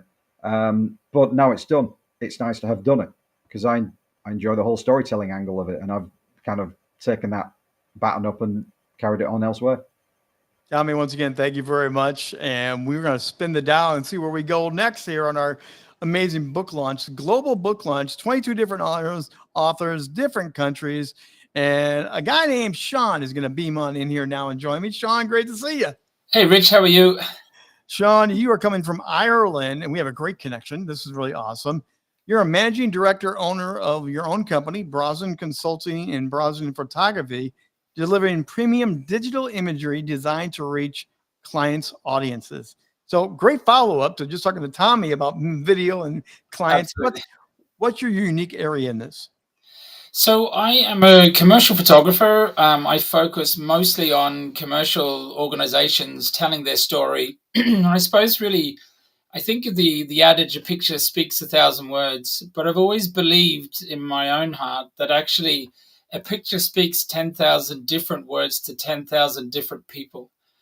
So interestingly, yesterday in one of the sessions with Lee, what came to mind was actually, you know, what's your superpower? And it's clarity. That what I provide for commercial organizations is clarity.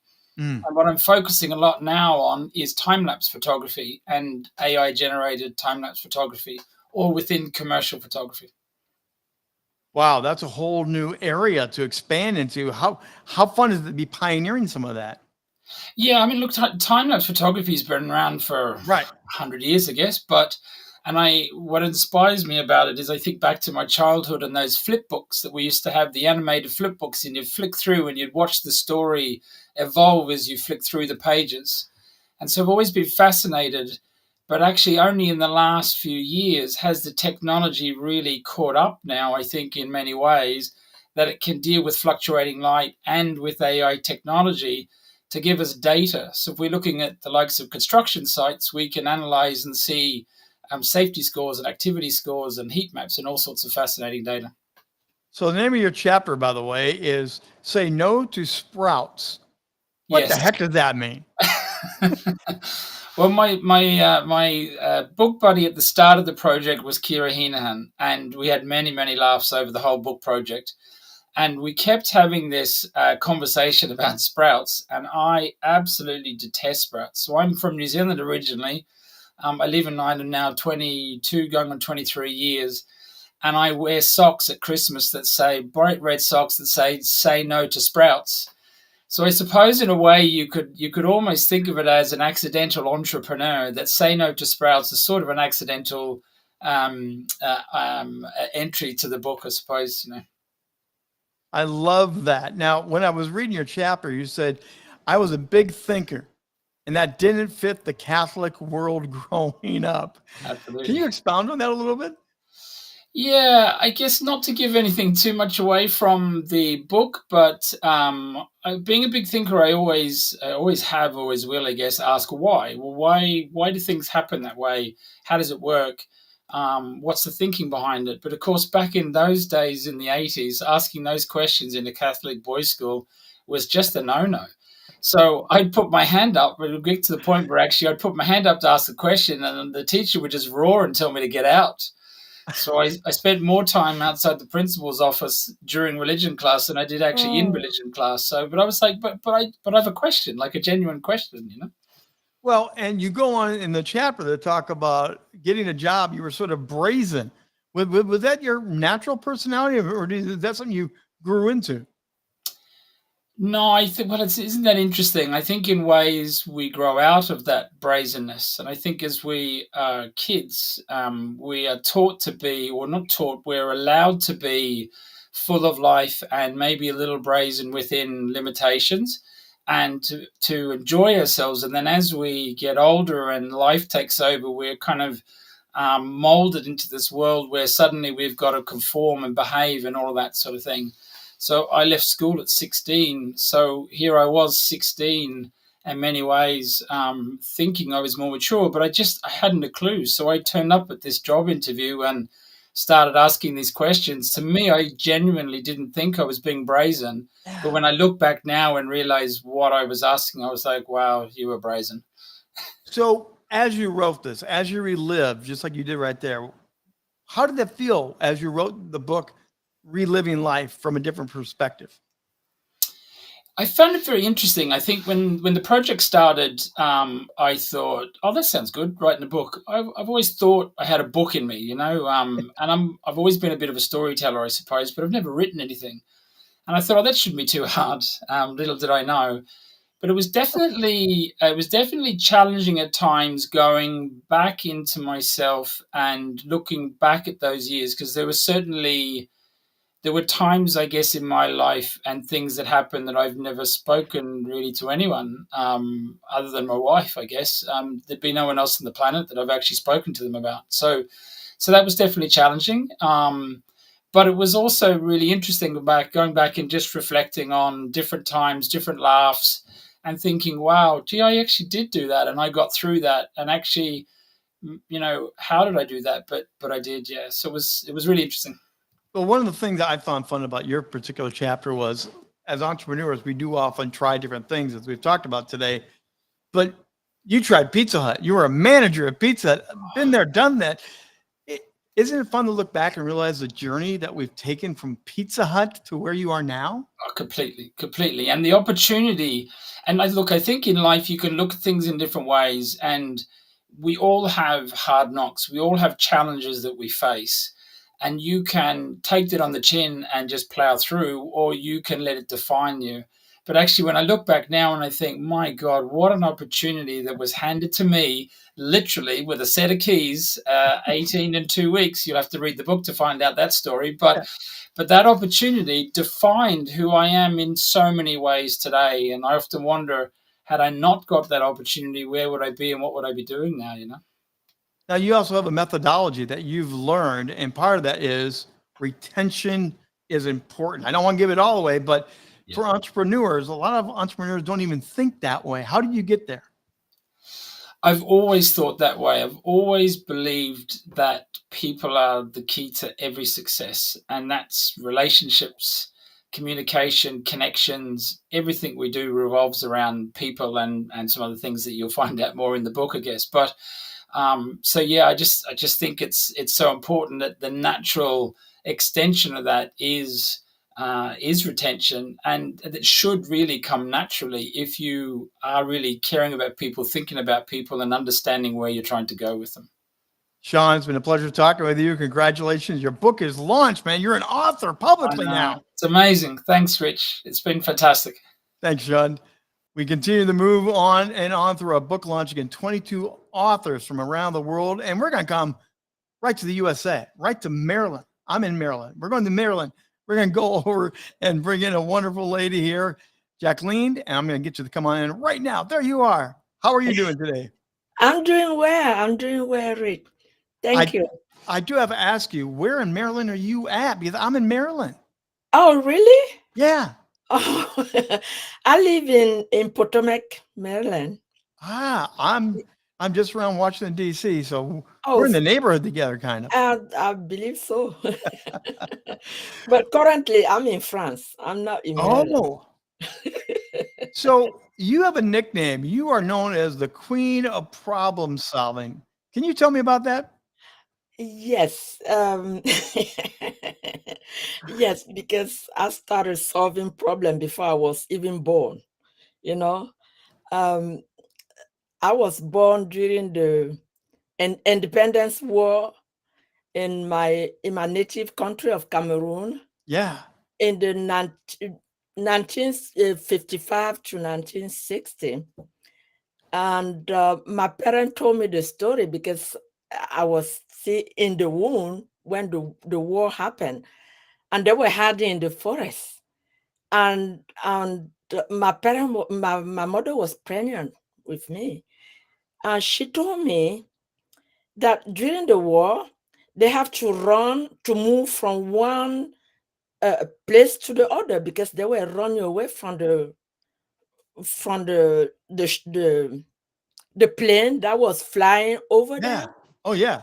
Yeah, so they moved from one spot to the other. They didn't have food to eat.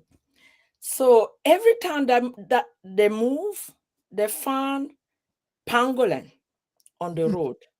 So they fed with pangolin.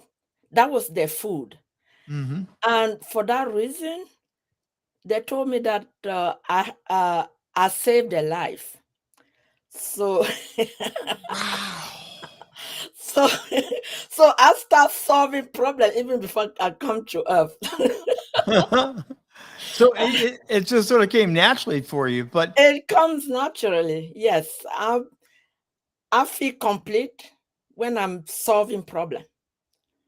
That's something that it's part of my life. It's part of my DNA, I can say. well, and it's fun to live in that natural state. It's love to be who you are and live in that, isn't it? It is because it's easy. It's not something that I'm learning. It's something that comes to me naturally. Um, because if I'm not solving problem, I don't feel good. I don't feel well. Yes, I don't. It is and my family have trouble with that because my Wow. children in particular, they expect me to listen to them and just listen. But I learned over the years, especially when became a coach, Yeah. I learned to listen. Coaching taught me how to just listen and be there for other people because in coaching you have to I ask questions. Well, I don't talk. I ask questions, so I get to well, and I listen. love the name of your chapter because it's unraveling self-sabotage. Yes. And I think you're the only author in this that talked about being an entrepreneur and self-sabotage. Can you Yeah. explain why that's so important to learn how to not do that? It's very important because based on my own personal experience, because my chapter is about my own personal experience in the Yes. relationship. And I was having difficulty in my relationship, and I kept blaming my husband. And when I found the solution, because I have to find the solution on my own to resolve the issue that I was facing in my relationship.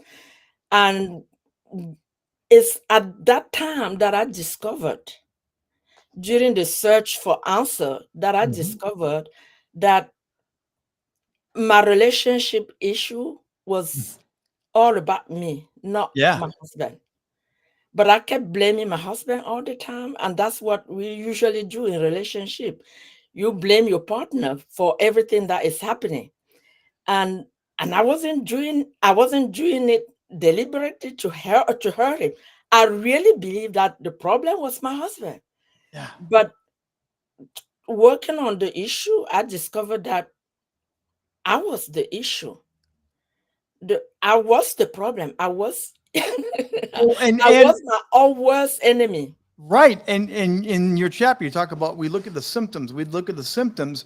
We don't look at the root cause. The root cause of the issue. Yes, we don't look at the root cause, and that's what I found in my own quest of solution. I found that the real issue that I was facing came from my childhood. I have to resolve my past before I could live the present and plan the future. So And you that's also what I mentioned the did. power of coaching. I want to make sure I get this in here. You said coaching changed everything for you, having a coach. Can you Yes. explain that? Because that's powerful. Yes, coaching changed my viewpoint. It completely shifted the way that I see the things, because I'm not looking at somebody else for the answer. I discovered that I have all the answer in myself. So it is true. I discovered that I have all the answer of every issue that I face in my life. The answer is there. The only thing is to be patient and search for the right answer. And from that, ever since I discovered that, it completely changed my life. Not just change, it completely transformed my life. Because change it to me is like putting a coat down that is green and look for a coat that is red. But changing is completely transform that coat. And transforming is completely turn that coat into something different, like a dress or something. So that's exactly what coaching did to me. Because today I'm not expecting, if I come to somebody, I'm not expecting them to give me the solution. Yeah. I'm just looking for a second opinion. That's perfect. Yes, yes. Perfect. Thank you for taking the time to join us. Are you enjoying this today? Have you had fun hearing from everybody else?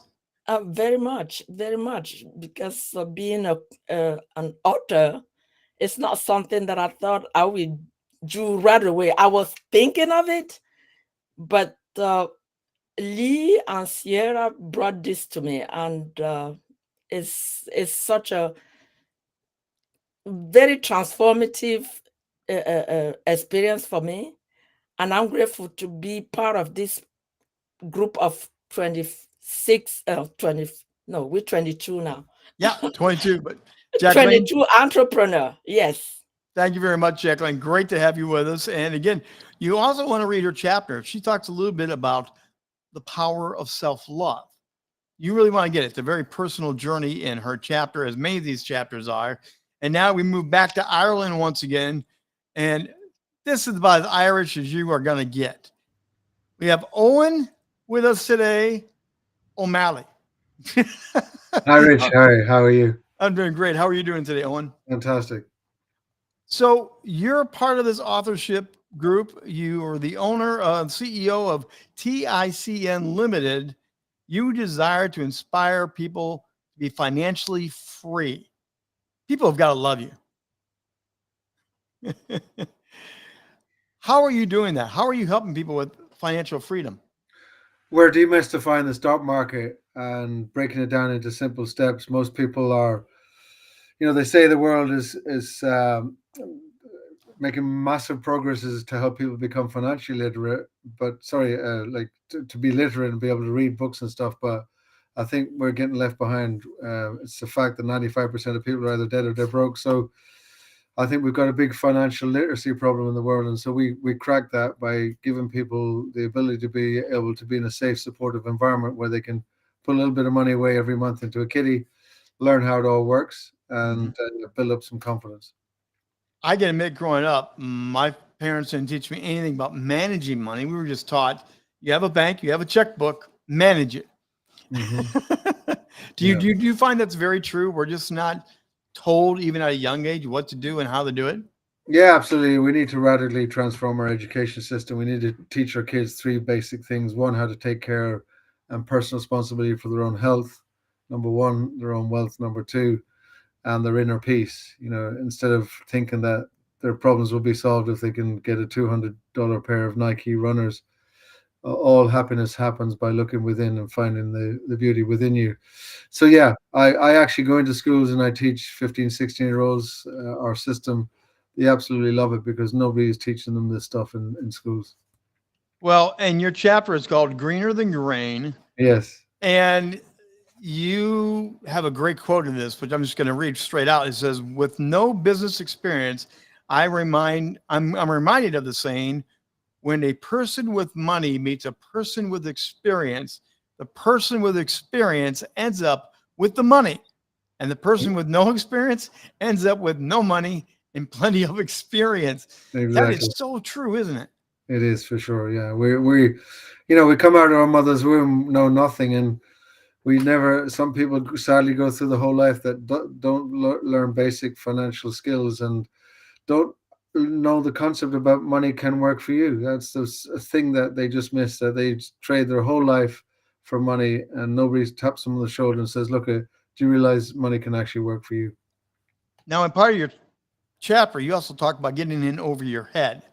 What have you learned about getting over your head? Well, my experience, as I said in the book, is that I was approached by somebody to buy shares in a company, a privately held company, which is just a startup. And if you understand anything about business, like 95% of startup companies are out of business, within a 10-year period of time. So I was greener than green, as the book says, and I parted with a significant amount of money for me at that particular time, and thought I was going to be a millionaire within a couple of years. And I realized that I was just being a sucker. But it was a great experience. It taught me how not to do investing. And I now learn from Warren Buffett, who's the best investor in the world. We take a group of people every year over to Omaha, Nebraska, and we sit down and listen to and learn from the most successful investor on the planet. You also have a quote in there that says, I did not realize that if a business has to rely on government handouts and generous employment grants, that means it's not really a viable business. I think everyone should have that tattooed somewhere on the top of their business ledger. Yes. Well, fair play to you, Rich. You read the book thoroughly, or the chapter thoroughly. So, yes, very important distinctions. Why are we taking the handouts the government needs? Why are we just grabbing at that versus fixing the problems of our businesses? Why are we not taking a moment and pausing? Yeah, I think it's down to the most people that start businesses are artists with dreams and ambitions and ideas, but they don't have basic financial sense. So it needs to be taught at a school level, and that's what we've been doing actively. We've taught over 1,000 students at age 15, 16 how to be financially literate and how the concepts of money works for you. You also say business success is easy in that you have to find a customer, sell them a product, and with a decent profit margin, rinse and repeat the process over and over again. It sounds so simple, but we're just not doing it that way, are we, Owen? No, I mean, a lot of businesses go and raise money and burn up that money and then go and raise again. They talk about round 2, round 3, round 4, and then bang, after 10, what's 5, 6, 7 years is all gone.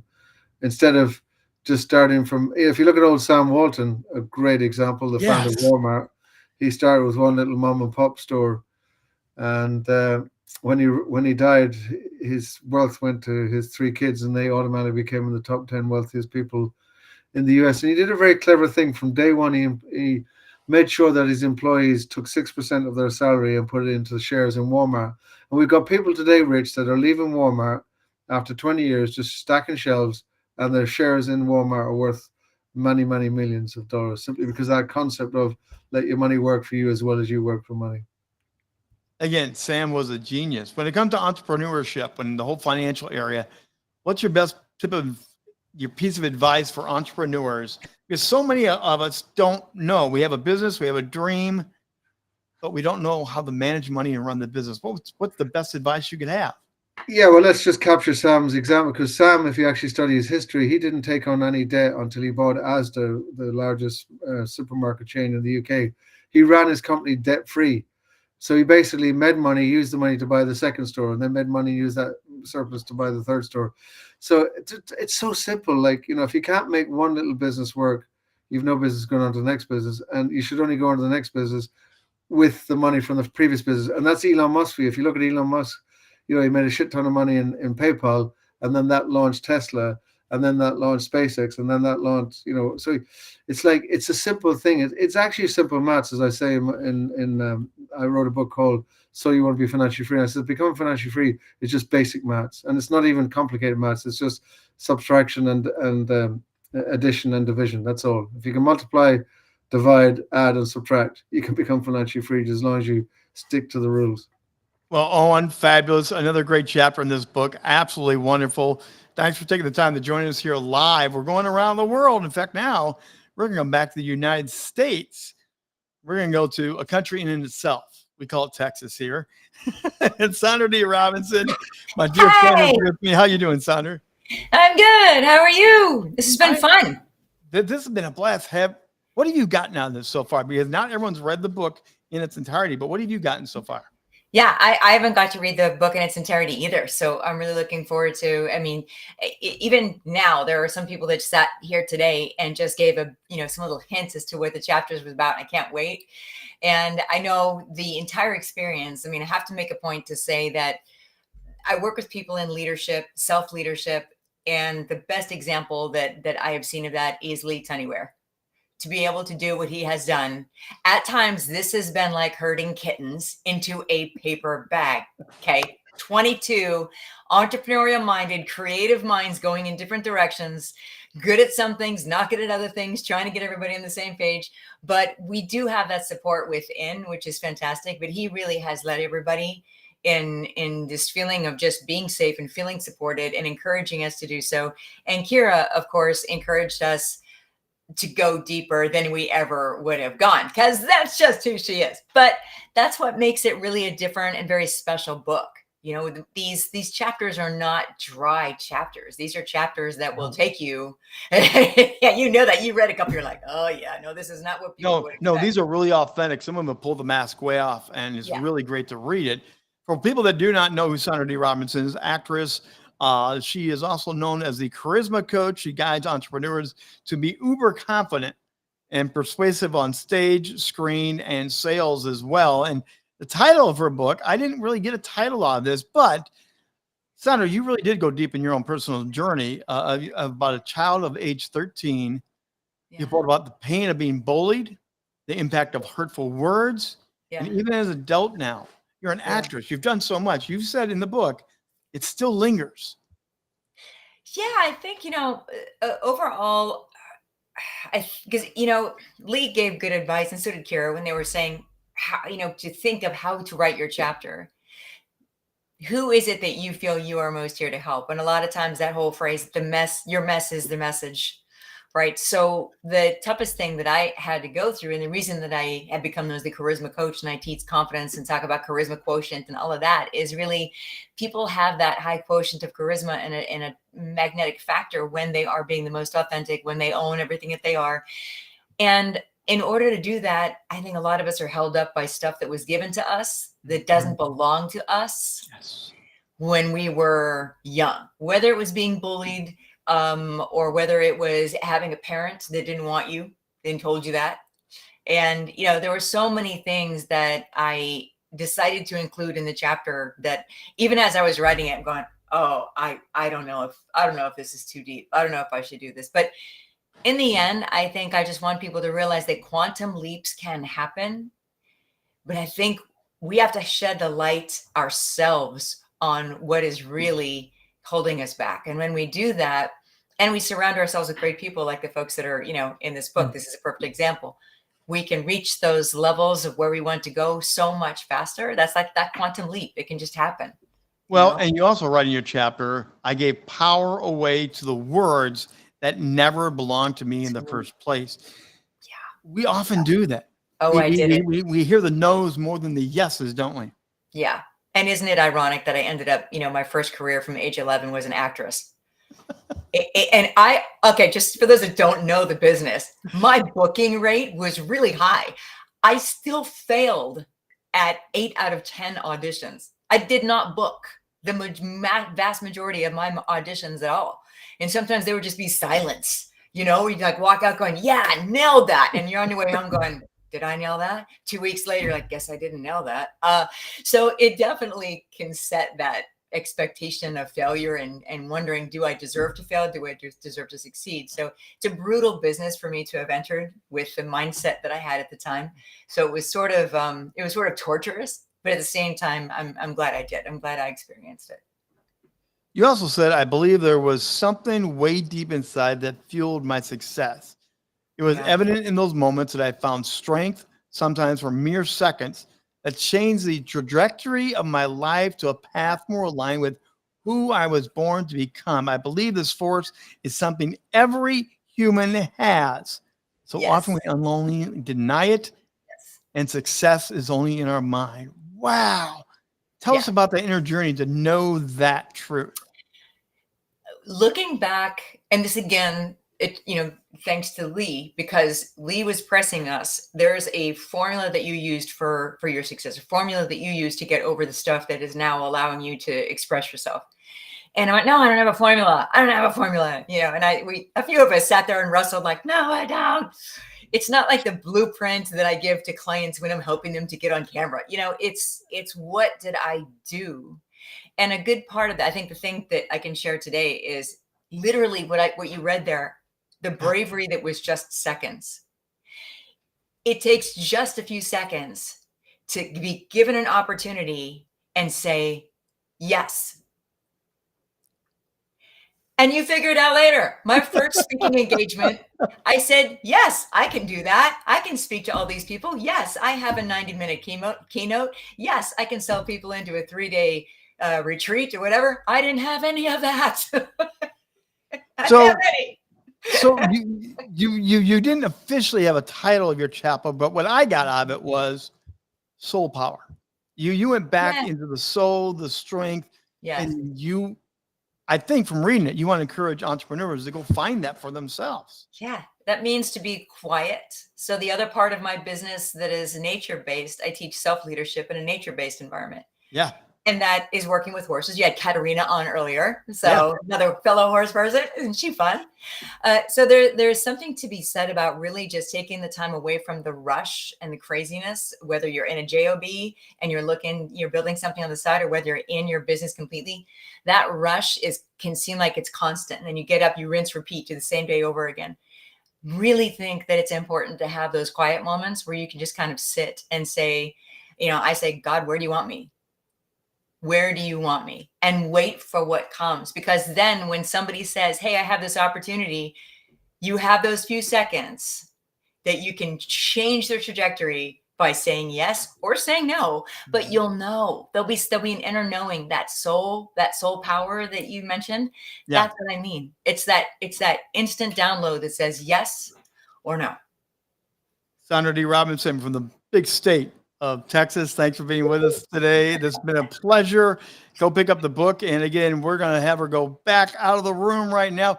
Aaron is back again. I'm going to give Aaron another try here. So Cameron, stand by. You're on the hot seat, but we're going to see how those technical difficulties are working. Aaron, can you hear me now, my friend? I can. Can you hear me? I can hear you. Oh, damn technology and blindness. Like, come on, I made a very technical issue. Don't plug your microphone into your output instead of your input. Duh, There you go. Again, we've been working to get you back on. Everyone's been really anticipating you be here.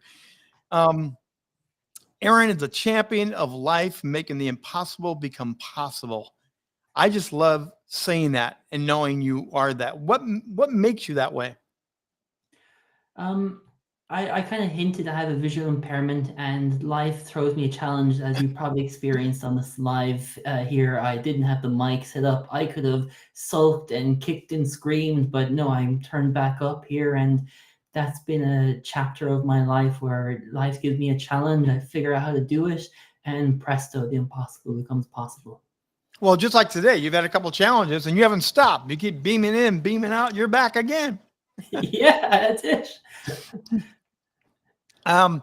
In your title, your chapter is What I See.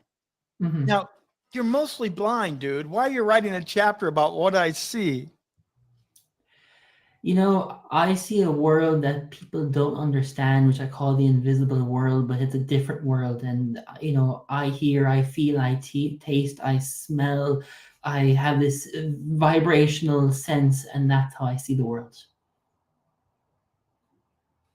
Interesting. The vibrational sense. Yes. Do you think entrepreneurs need to learn a little bit more about the vibrational sense, the unseen things to help their businesses and lives? I think they do, Rich. I think, you know, we walk in this world blind in some way or somehow. What we don't know is what we don't know. Wow.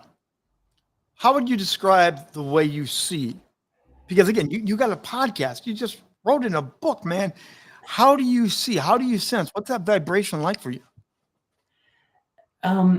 If anyone's gone surfing and they see this huge wave come in of energy, that's how I feel. This I see this, I sense this huge wave, and it's like my whole sensory is like, oh man, this is awesome. And sometimes it can be overwhelming, and sometimes it can be awesome, and it's hard to differentiate at times. But I see the world in vibration, energy, and my sense is just like, what we're gonna do here? Like you're gonna sit down and have a meal.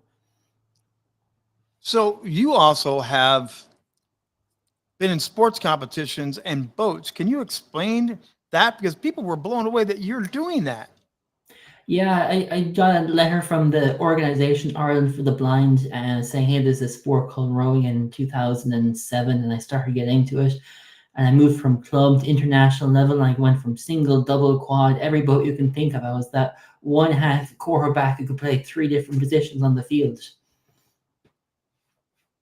So how did you overcome that obstacle? I mean, rowing, getting in the water, getting in and out of the boat. How did you conquer that? Good coaches, Rich. You know, a good coach will teach you everything to know and able to adapt to your needs. And I've had some amazing coaches throughout my 12 years of rowing, and then my 3 to 4 years in triathlon. Wow. Now, you also have been called a superhero to other people that you're in this mastermind group, you're in this author group with. People see you as a hero. What does that mean to you when you hear them sing your praises like that? Rich, it took me a long time, and probably in this last year it was hard to understand why am I here. I show up who I am and I breathe so naturally. But yeah, people say, Aaron, you're invincible, you're incredible, you're amazing, and the list goes on and on. And to be honest, my soul and everyone's soul in these groups and in the world, we all dance together. So they see the brilliance of my soul, and I see the brilliance of their soul, and that's why I call it the superhero. Well, you may not be able to see it, my friend, but Sandy Hart just put in the chat, yes, Buzz Lightyear.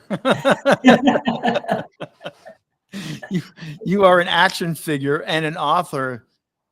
What inspires you? Because you have this compelling thing you talk about. I want to be a champion. I want to succeed. I want to do. Where does that come from? What drives you? A fire in my belly to make the impossible become possible, to enjoy the challenge, to hop in the Ferrari and see how fast I can hit and enjoy the ride. I would love to see you in a Ferrari driving down the road, man. That would be the coolest thing in the world. For those that have, and others in the book have talked about disabilities, talked about issues, family struggles, but specifically, what would you say to an entrepreneur that has insurmountable odds against them? I mean, I've lived with a lifelong stutter, and here I am, a professional broadcaster interviewing around the world. What would you say to people that face that but have that drive inside of them?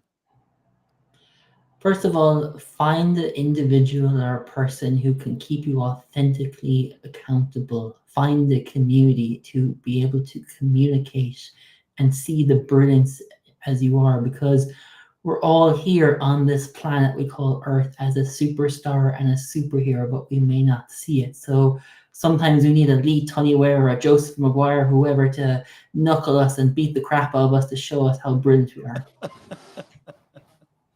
Aaron, thanks for sticking with us today. I really appreciate it. The chat box is blowing up. People love you, and it's just great. And by the way, he has a wonderful podcast.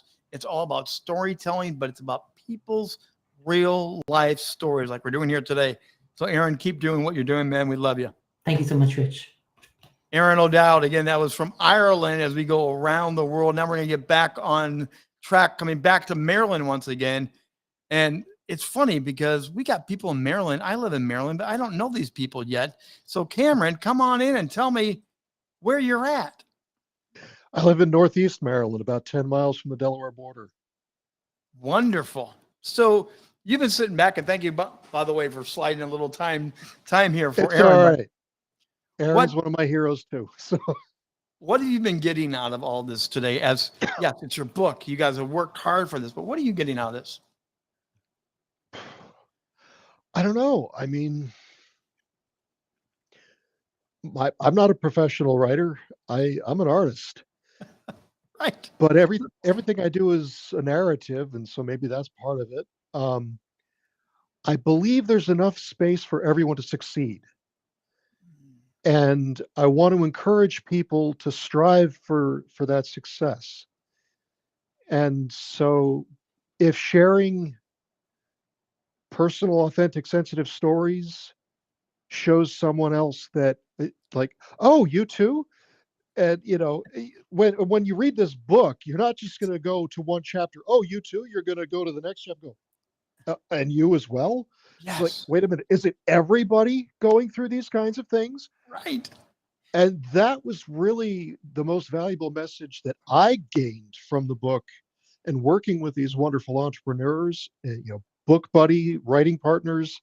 Yeah. It was that realization, because entrepreneurship can be very isolated. And so by coming together and realizing, suffering is universal, but also everyone is more remarkable than they give themselves credit for. Yes, absolutely true. The more you read the book, the more you'll realize that, because of the transparency and the vulnerability that comes out of the book. Now, you are known as the gentle artist. The gentleman artist, yes. Yeah. So the paintbrush is your main tool as an entrepreneur. Tell us about that a little bit. Oh, okay. Well, what is a paintbrush? On one hand, it's a bundle of hair fastened to the end of a stick, about the most primitive tool you can imagine. On the other hand, it is literally a magic wand, because with it, the artist can create visions that transport you to other worlds, that change your life. And the most impactful experience, the earliest, most impactful experience I had in my life was visiting the Sistine Chapel at 7 years old. Wow. And it was truly magical. It was in that moment my fate was sealed. I was in that space, surrounded by, adults. Everyone's bigger than me at that point. And this was before the restoration, so it was still all smoky and dark and mysterious from centuries of candle soot. And the restored Sistine Chapel is marvelous and wonderful, but I still feel like we lost something when it was cleaned up. Yes. But I stood in that space. I didn't understand a lot of what I was looking at.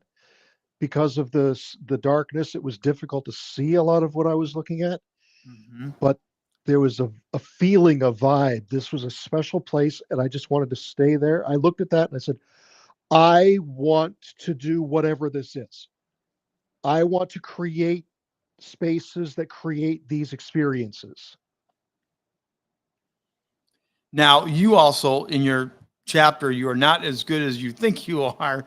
You tell the story about the agent that told you, quote, "You are not as good as you think you are, but I believe in how good you're going to be." The power of belief. How important is that? It's incredibly important. Self-belief is incredibly important, but the encouragement of others can be so precious and valuable. So, not to give too much away from the chapter, but yeah, that is one of the most useful things anybody has ever said to me. It's a little bit like those jokes that start out with, tell me something that will make me happy and sad at the same time. Right. You know, it was a little bit of that kind of moment. But it was also functional. Mm. See, as a visionary, I can leap way ahead in my mind to what a finished painting will look like, what a finished sculpture will look like, what my life will look like when I've, succeeded or whatever that is. And I can see it as clearly as if it's now. And it can become difficult for me anyway to see the space in between. As a visionary myself, I understand what you're talking about. We see down the tunnel. It's Yeah. stuff in between we often miss. Right. And so maybe in that moment, I needed to be taken down a peg. Maybe I wasn't as far along that journey as I thought I was. But at the very same time, he said, I believe in how good you are going to be. And remember the fact he was already my agent. So he had already, attached himself to my success in a meaningful way. He'd invested himself in my success in a meaningful way. So the combination of those messages is what made it one of the most useful things You that also anybody's ever talk, said to me. you also talk briefly in this book, and we're not going to give away your chapter, but reframing the meaning of failure from failure to feedback. Yes. So many people get hit by failure and it crushes them, taking them out of the game. What a great concept. Yes. Okay, for starters, if you failed at something, it means you tried something you're not very good at yet. It means you tried something. That deserves congratulations rather than condemnation. Failure. And so what you did, you said, I want this, and I'm going to follow this plan to get it. You made the best plan you knew how to make, and then you went for it. All of that deserves congratulations. Failure is feedback. Failure showed up and said, okay, good try, but you forgot to think about this, or you didn't know that you needed to account for that, or there's a little bit more information required, or you did well, but your execution can be improved. That's all that's happening with failure. There's a lot of entrepreneurs that consider themselves visionaries. I've been tagged that myself over my career, but translating the vision into action is one of the hardest steps for many entrepreneurs. You are a visionary. You can see the blank canvas and you know what you're going to do there. What advice would you have for those that are in that place of, I see the vision, but I can't articulate it? I can see the vision, but I can't articulate it? Yeah. Tell other Wow, people. okay. Bring them into the vision. Find the language. I mean, I tell people that I'm an artist because I can't do math.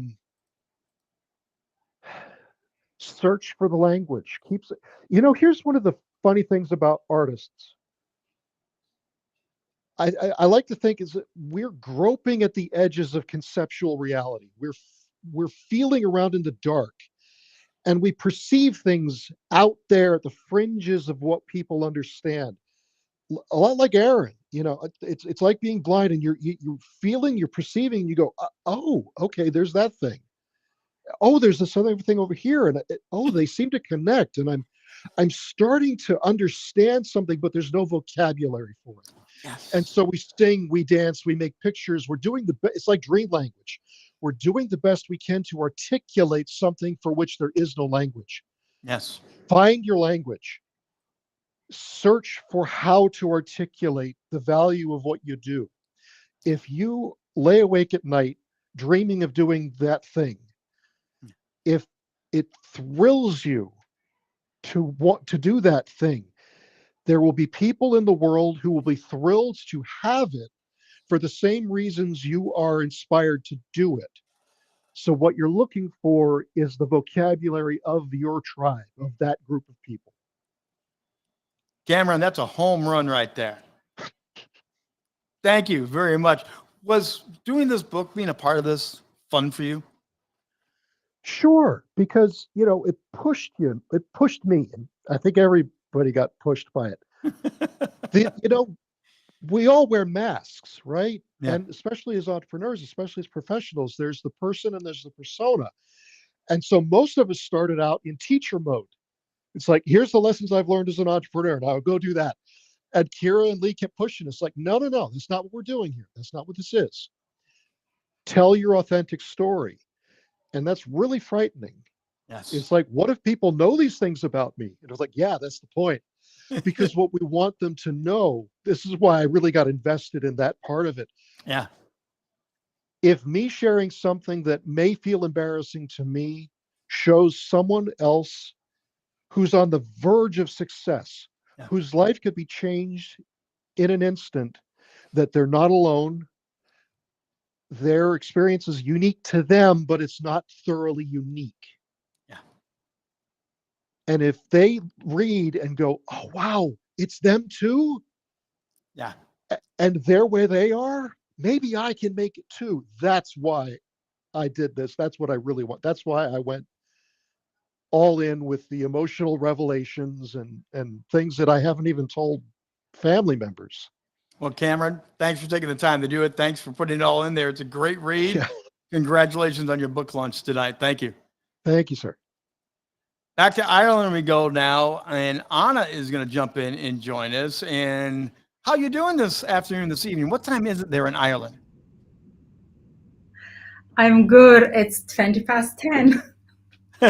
Apologies, my internet probably not the greatest, but yeah, it's 10:10. I'm well, delighted we're going to get right here. into it here. You are an EMCC accredited executive coach, faculty member of Kingstonstown College. And your thing is decide, commit, succeed. That's what you're all about, right? That's it. Yeah. Even so, I am honored and privileged to be in Kingston College as a faculty member. But decide, commit, succeed came from my own experiences and I guess my career in strategy and operations. But I have many hats. Many hats. Well, your chapter is one I really love.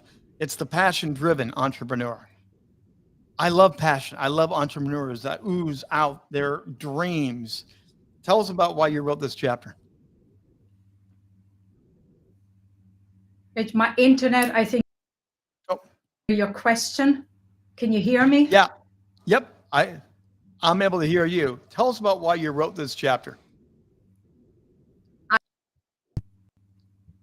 I really can't hear you so bad. Hear me is because I can't understand anything. Sorry. I can hear you. Technology for you. I can hear you. Yeah. Tell us about I couldn't understand your question, Rich. I'm sorry. Okay, let's try it again. Tell us about your chapter. My chapter. It was very challenging, Rich, to say the least, right? And I never thought that would be, because I love challenges and I embrace them and go forward with it. But as somebody who loves storytelling, especially storytelling through family albums, it's something that we do in my family. And my chapter is an honor to my grandparents and my parents.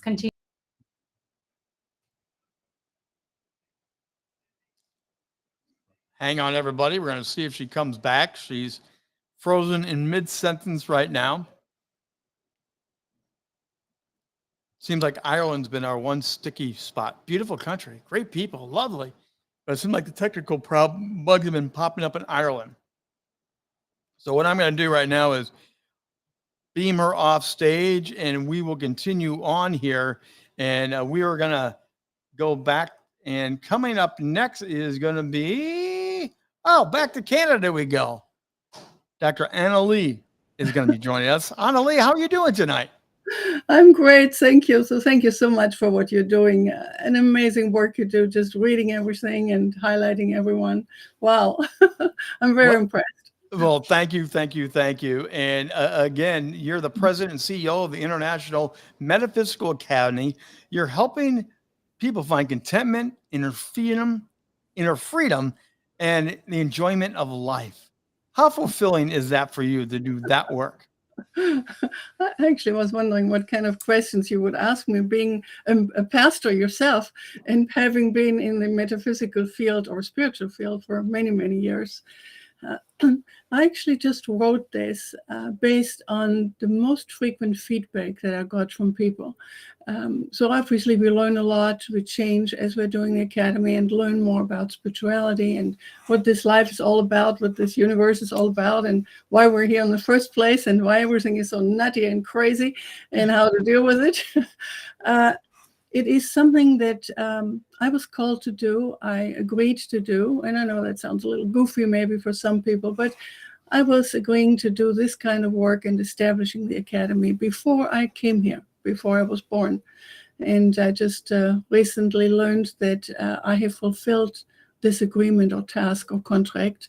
And the information and the knowledge that has been shared through and is shared through the academy will be even more looked at and wanted after my physical disappearance. Well, your old chapter is called Spiritual Leaders, and you admit that you ask spiritual questions early as a child. You asked them in your midlife and everything. You've been seeking and asking and knocking on the door of God saying, tell me more, haven't you? Yes, and I'm still doing it. I'm still asking lots of questions. And it drove my mom nuts when I was doing that, even as a little child, already even in kindergarten.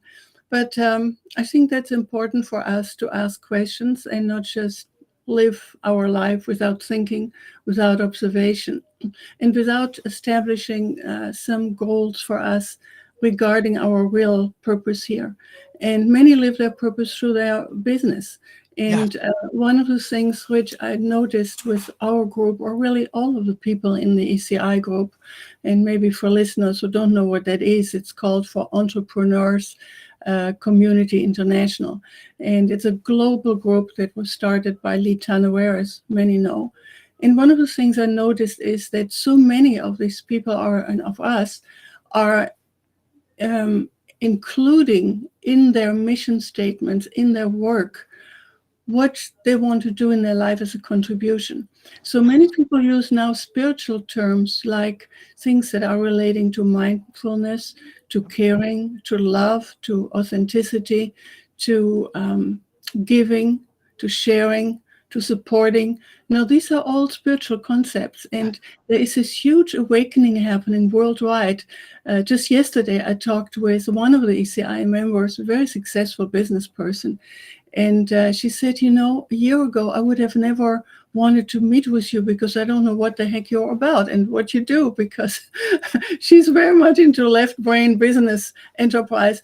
But then she said about a year ago, I had some very life disturbing incidences in my life. And I started to ask questions, and I thought maybe I should reach out to Annelie. Maybe she's helping me to make some sense of this. So this is something that's happening everywhere. People are pausing and recognizing there's way more to this life than what we see.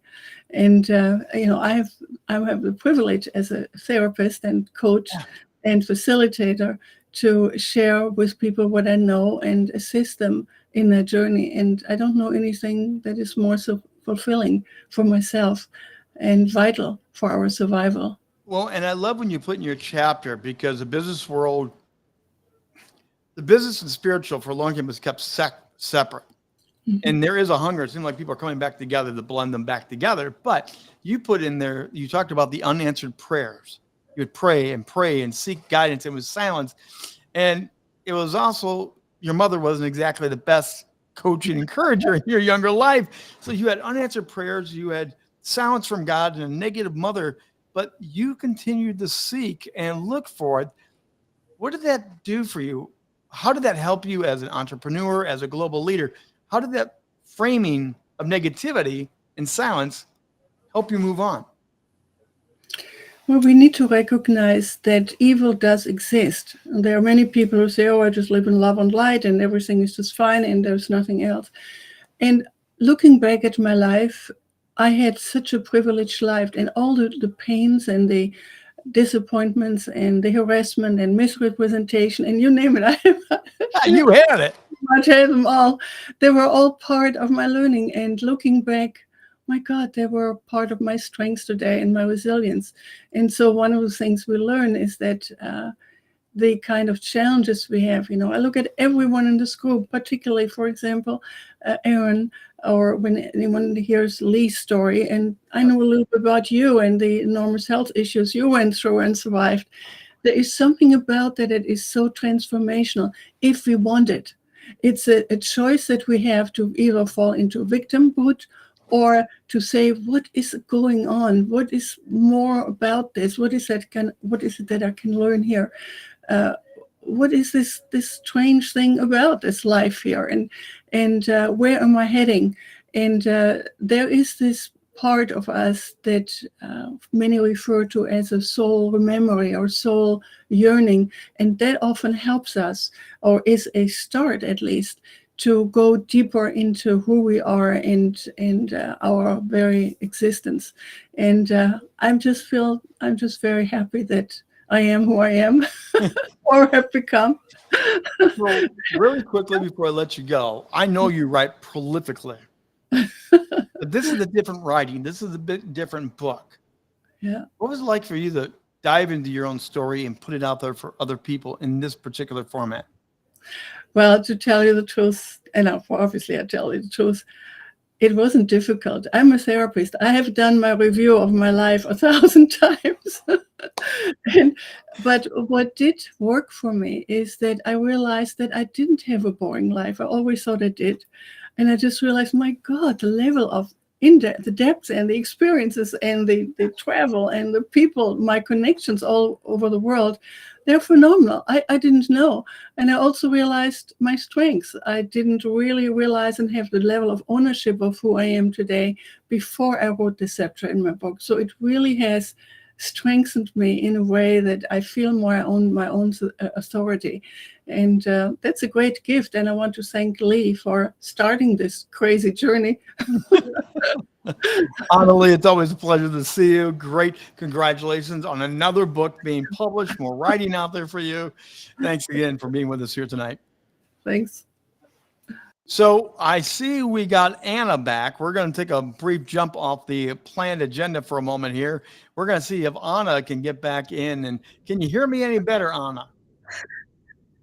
I can hear you better now, but I am kind of nervous that it's going to go off again. But let's go for it. Let's go for it. All right, let's get into this real quickly here for you once again. You talk about the power of finding joy in the little things and the little jobs of life as a kid. Can you tell us some of that joy as a kid?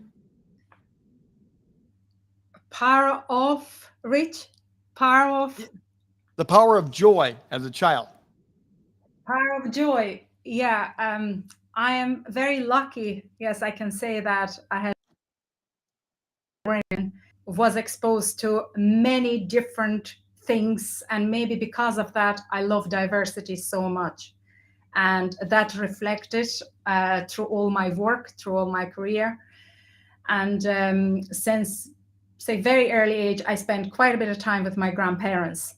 And everything was about learn well, practice, and then share. As an eldest child in the family, an eldest child among all grandchildren, that was my role. That was my place, I guess, to teach the rest. So it was an interesting one. I learned a lot. And through my life and my career, without even going for it or looking for it, I was put in those positions. So opportunities came available for me to be in those positions where I actually could learn. And we say, learn from somebody who is in front and pass it to somebody who is following you. And that's what my grandparents taught me. And I am delighted that this opportunity with the book came, that I actually could put their legacy through this story and be part of this amazing project. Now, you also love photography and storytelling. Why is that important in your life? Again, photography comes back from my grandfather and my uncle. Family photo albums, it's something that I'm very, very passionate about. And even now, Christmas comes, birthdays comes, we take all our photo albums and we tell stories as far as we can go. I know stories about my grandparents, my great-grandparents, and that's what I pass to my children. And hopefully one day they will do the same. So storytelling is so important that a lot of people ask me, and my life is very colorful, right, Rich? We probably stop there, right? But a lot of people ask me, will I write a book? Or I should write a book? Or maybe I have a couple of books already that I can write.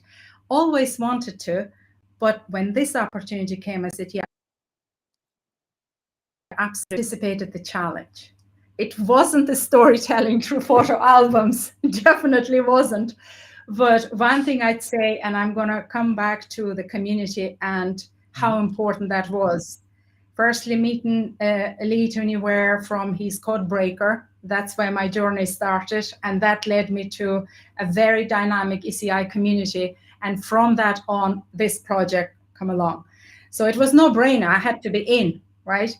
But when we actually wrote the story, my first copy was crap. I have to say, it wasn't good at all. And I was more nervous. And then when it came back, I had to ask actually my kids, back to storytelling and family, right? I had to ask my kids and my daughter. Without her, this wouldn't have happened.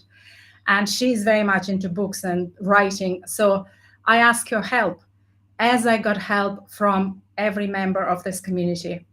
Without that support, nothing would have happened, and I would kept all my stories to myself.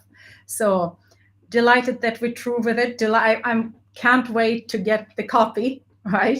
But yeah, it's a legacy of my grandparents that I will pass on to my kids and next generations to come. You also talk in your chapter about the power of coaching in your life. There were two of you in the book that wrote about this. Why was coaching so important to you? Coaching is something that probably we all do, right?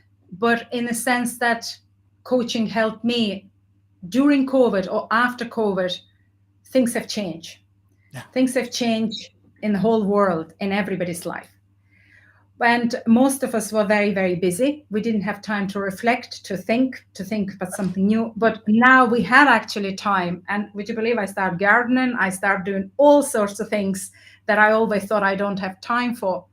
But then, as you can read the chapter, studying in a sense of lifelong learning about everything.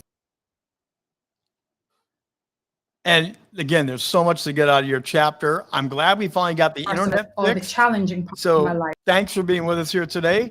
We're going to move on, but thank you, and great success in everything you continue to do. We're going to jump now on further down to our list now. Again, we've had 22 different authors we got to get through here tonight, but it's a blast. It's so much fun. And I think I see my dear friend, Peter Anling, in the back room there. And Peter, come on in. You should be beaming in now. There you are, Peter. How are you? Hi, Rich. I'm excellent. Thank you. How are you? Are you enjoying all this globe trotting around the world with us today? Yeah, it's sort of reminiscing of the days when I did a lot more of it. But yes, indeed. So you are in Canada. You're the founder and the CEO of LOS Global. Your firm helps companies to overcome whatever may be holding them back from working better as a team. You're all about team, aren't you? Absolutely. And the more we are about team, the more successful we become.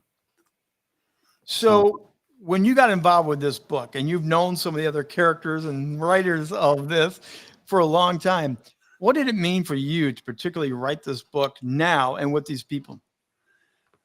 I think the biggest thing for me was, one, having the support to write something, to write a book as opposed to doing it on my own.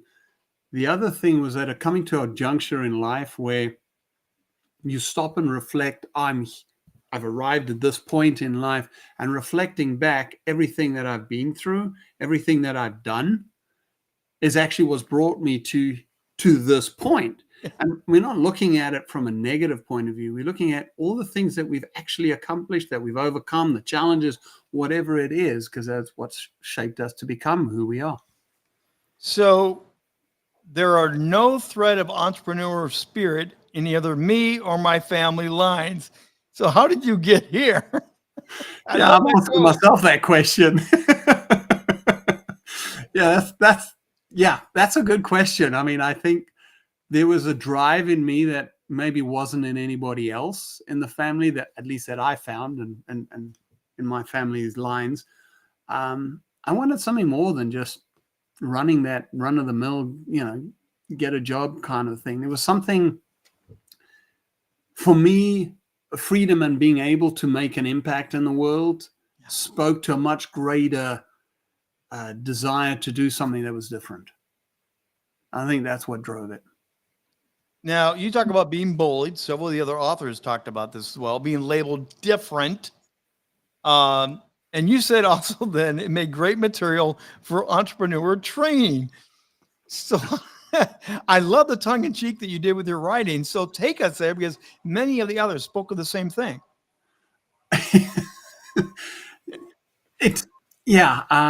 Tongue in cheek. The one story, and I'll just, without giving too much of it away, is when you're told that, you're not going to be successful because you can't speak, let alone write English. Well, I mean, I let people decide that for themselves, but there's the tongue in cheek. Do you really need to be able to read and write English to be able to be a successful entrepreneur, to be able to be successful at anything you do? I think the answer is kind of like no at the end of the day. But it's something that developed over time. I mean, I learned, I read, and I spoke to people. You pick up, you learn things as you go.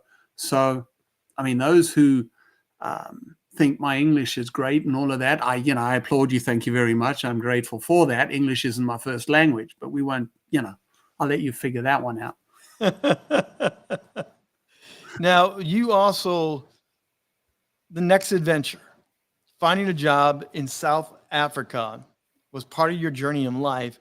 In the 1990s, a young man, you're a white man, you make it very clear in the book, white guy, no easy mission, going to Africa.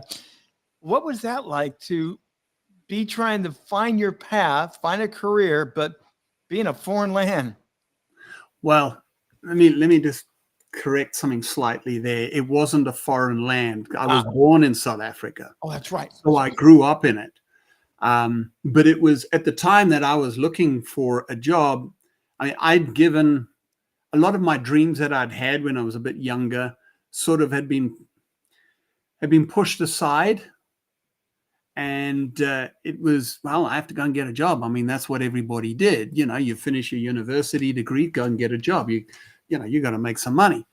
And that, I guess, was the challenge, trying to fit in and really learn. But it was about persistence too. You learn you have to keep going. Otherwise, what are you going to do? And the persistence eventually did pay off after several months of looking for work. Yeah. Now, go back to the beginning. You're all about team. And everyone's talked about this amazing team of authors and writers and influencers. Yes. What's the biggest thing that you've learned from the others in this group? Ooh, the biggest thing, I think. I'm bringing you the hard question because I know you. I think the biggest thing that I not only learned, but actually validated for me is to get through what we did, you had to lead ourselves first. And I had to lead myself first. I had to, okay, well, what am I writing here? Anna mentioned her first draft of the chapter was, well, let's not even go there because mine wasn't viable. Let's leave it at that one. But how do you lead yourself first? Yes, you got the encouragement, but you still got to do this work. So then we bring the team element into it. Okay, well, my book buddy was Paula, and she mentioned that earlier. Yeah. And we would just chat and go backwards and forwards and say, well, there's this part here.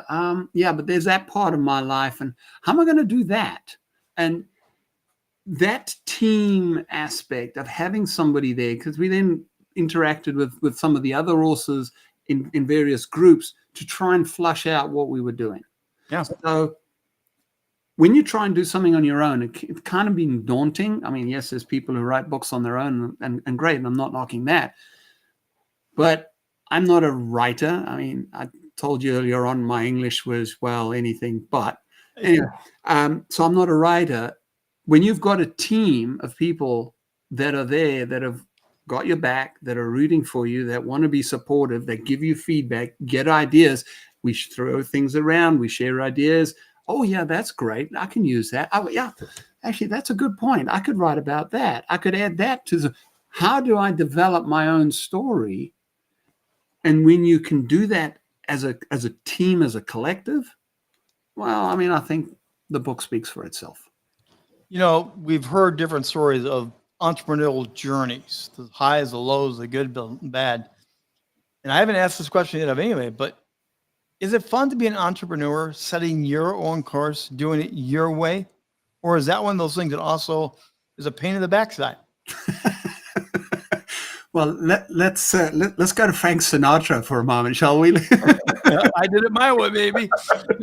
There you go. I mean, is it for everybody? No, I don't think it is. I mean, I was driven. I wanted to achieve things. I mean, I've done so many different things in my life. I wanted to do them.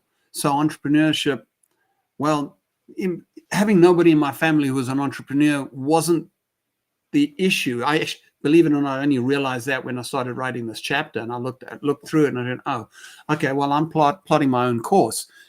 When you look at, one of my childhood ambitions was to be a pilot. Yeah. And so I wanted to fly. I mean, well, what does flying mean? I mean, the reality is flying, there's a sense of freedom. I remember back when in my mid-teens, I was flying a glider. I was in a glider, and there is something very unique when you're in a glider. That freedom, that just as you're gliding through the air, there's no engine, you don't hear this droning of the engines, and you're like a bird. You're free as a bird. So, hey, that, I don't know, that just fueled me, and I've been flying. I mean, flying for me is fun. I enjoy it. Doesn't matter which way I can fly, I'll get there. But that, I think, is one of the biggest drivers for me to be an entrepreneur, is that freedom to be able to decide what impact I want to make in the world because of my own journey. Peter Hanley from Canada. He's always got something to say. It's great to see you again. And look, you even dressed up for us tonight. Thank you very much, my friend. Well, hey, yeah, many people don't get to see that one. Yes, but thank you, Rich. I appreciate it. Congratulations on the book, and keep having fun with everything you're doing. Thank you. We continue on in our journey here tonight as we are celebrating the launch of this amazing book. We're going to stay in Canada right now, and we are going to go bring in Sandy Hart. And Sandy does not know this, but I just watched you and Aaron O'Dowd, and we launched your podcast episode today. Absolutely, we did. What an incredible day I am having over here in the fall and the leaves coming down. What the harvest. Yes. So you are a sales synergist. Yes. Love you take the sleaze out of sales one person at a time. I love your hashtag on that. What does that really mean in practical terms? Well, I grew up in a very law-abiding home where my mom was court administrator and justice of the peace. She literally signed search warrants and released prisoners. And my father was the senior game warden and special constable to the Royal Canadian Mounted Police. Wow. And sales, especially real estate people, were second only to lawyers as far as my father was concerned. And my dad, yeah, he's my hero. My mom also was my hero. So it was tough. It was tough to go into sales when you grew up in a world where, oh, it was not good, Rich. Well, okay, Sandy, you launched your chapter with a deeply profound question that I wanted to just throw on the table. It's great, but it also impacted you personally for a very long time. The question was, who are you and do you know? Yes. Wow, you just started right there with the chapter. Yeah. What does that really mean to you when you ponder those? And you said, I've continued to ponder. They don't go away. Those questions are with you, aren't they? Yes, it's sort of a daily dance in the mirror with the devil. Who are you? Do you know?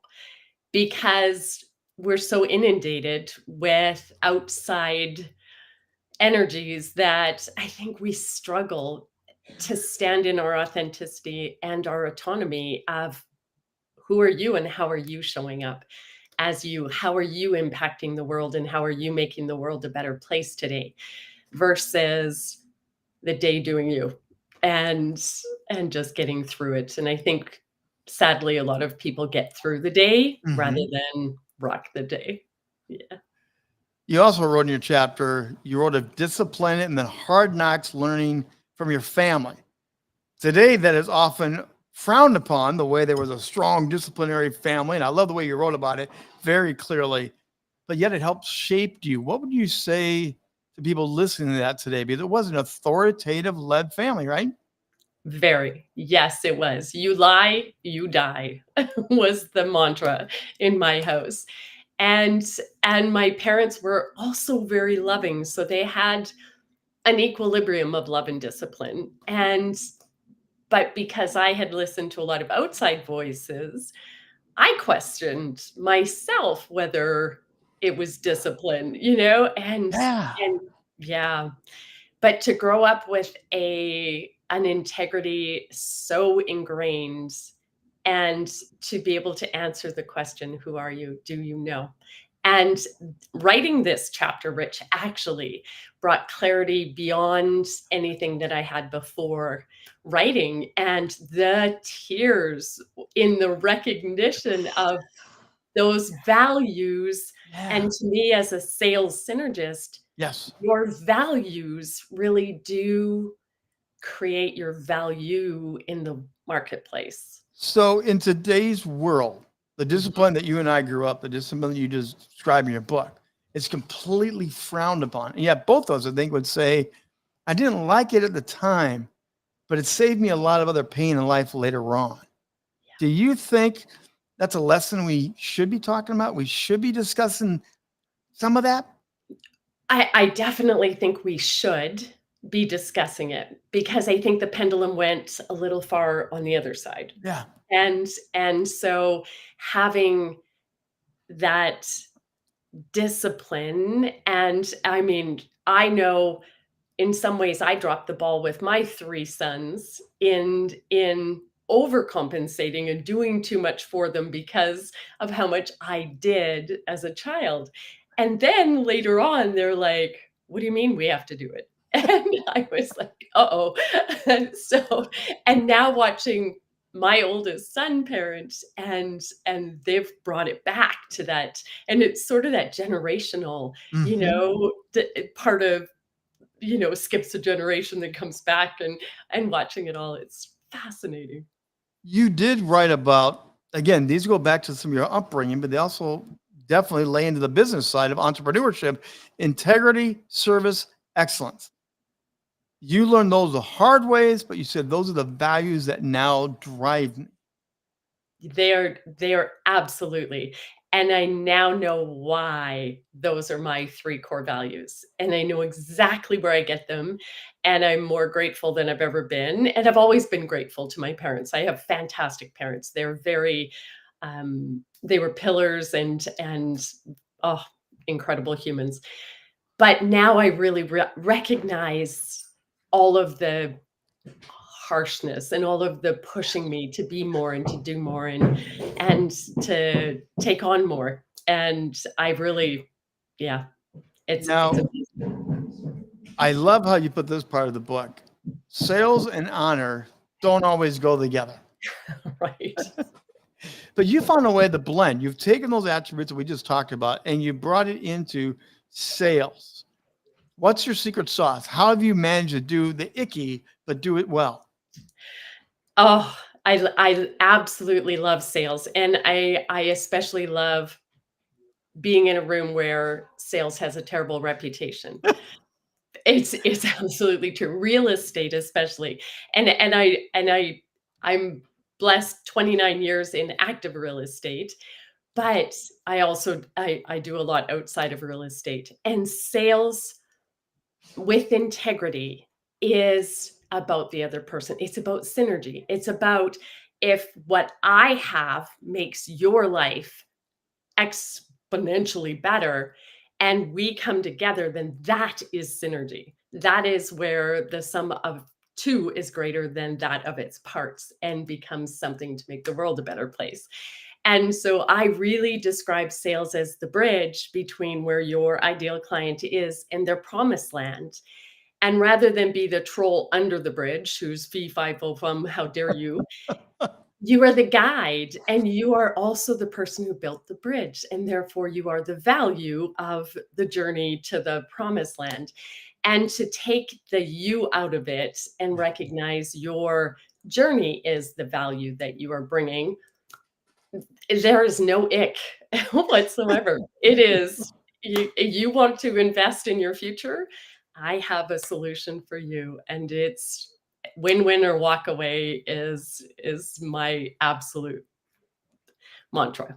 Signy Hart, it's a great chapter, and it is very personal, very real, but well done. And thank you for taking the time to join the book launch party here today. Hopefully it's been fun for you the whole time to hang out. It's been incredible. Oh my gosh. What, 22, and it's an 11/11. So I'm like on the spiritual side of things. It's perfect. It's absolutely perfect. Great. Thanks for being with us today. Thank you.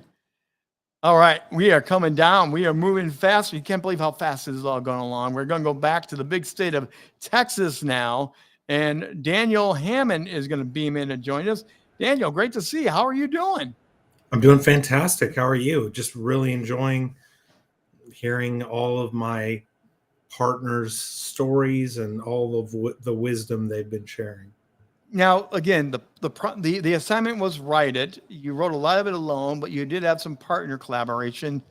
What's been your biggest takeaway so far that you've learned from your colleagues?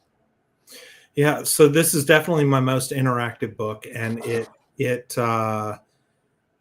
having those other people deeply involved in the creation process really, I think, created a deeper work. Certainly, I had to dig deeper into my past, and I shared things that I haven't shared in other books, and so that's always exciting. And I didn't have enough words, so I'm going to have to keep writing. So you work with entrepreneurs to experience exponential growth by eliminating problems so their business can thrive and grow. How do you really do that? Because we all have problems. We're always going to keep having problems, but how do you do that? I'm an interrogator on retainer. I was an Army. I think it's a great line, especially after reading your chapter. Thanks. I find that there's a lot of people that don't ask the deep personal questions that make people potentially uncomfortable, but also lead to really deep growth. And so that's a service that I try to provide. I try to go deeper. I don't just ask, what is the problem that's obstructing your business, but I also ask, what is it preventing you from doing, right? It's about finding what do they want to have the outcome look like when they're done with it. And so having that opportunity to dig deeper using kind of, for my chapter, that inquisitive nature, but also that caring and compassion I got from my dad to really serve them to the best of my abilities. You did a really great job about the entrepreneurial journey of your own personal life, but there was this line in here that says, I believe that this is important because if you only know your job is all you will ever do. I don't hear people talking about that from a business standpoint. Tell us more. Yeah, I really believe in the interconnectedness of things. I'm like my dear friend Anna Lee. I'm very spiritual, and I see people created with purpose, and I don't want them to just go and do a thing.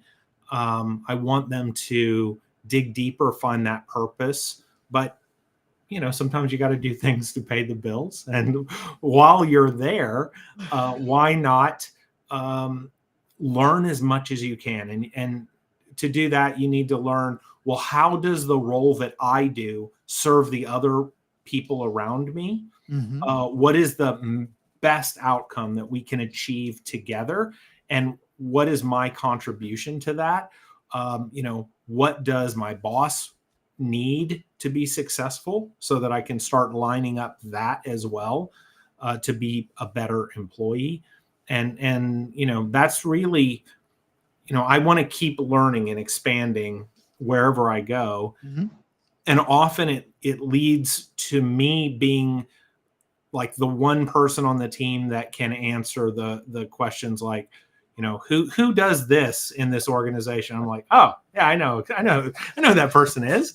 And so that's fun. And I love solving problems. And so that also helps me connect where I can add the most value. So the chat box has been blowing up about your interrogations. I have to share part of that from your chapter, which is very interesting. You have done professional interrogation. You know about interrogation skills. You also said that I interrogate my world. How does interrogation skills help an entrepreneur? Yeah. Well, one, I would say,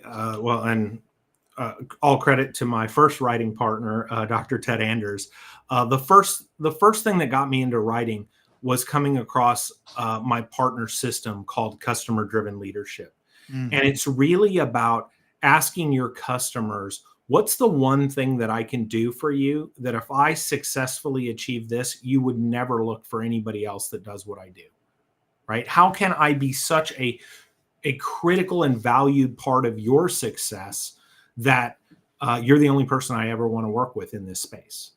And you have to also maintain, just like in an interrogation, open rapport and constantly assessing, have their priorities changed? And so you can't just ask once, you need to be checking in and seeing, is this still the thing you care the most about? And then that works with your employees as you build a company. You want to know, what are their aspirations? How can you feed them the things that matter to them? And then I really like creating collaborative environments where teams are serving teams and being rewarded for serving them well. So there's also this part of the book that you got into. You poke at a really good tension point. Again, that few ever really bring up. You said you challenge the status quo, but the tension of being asked questions versus them really wanting to know the real answer.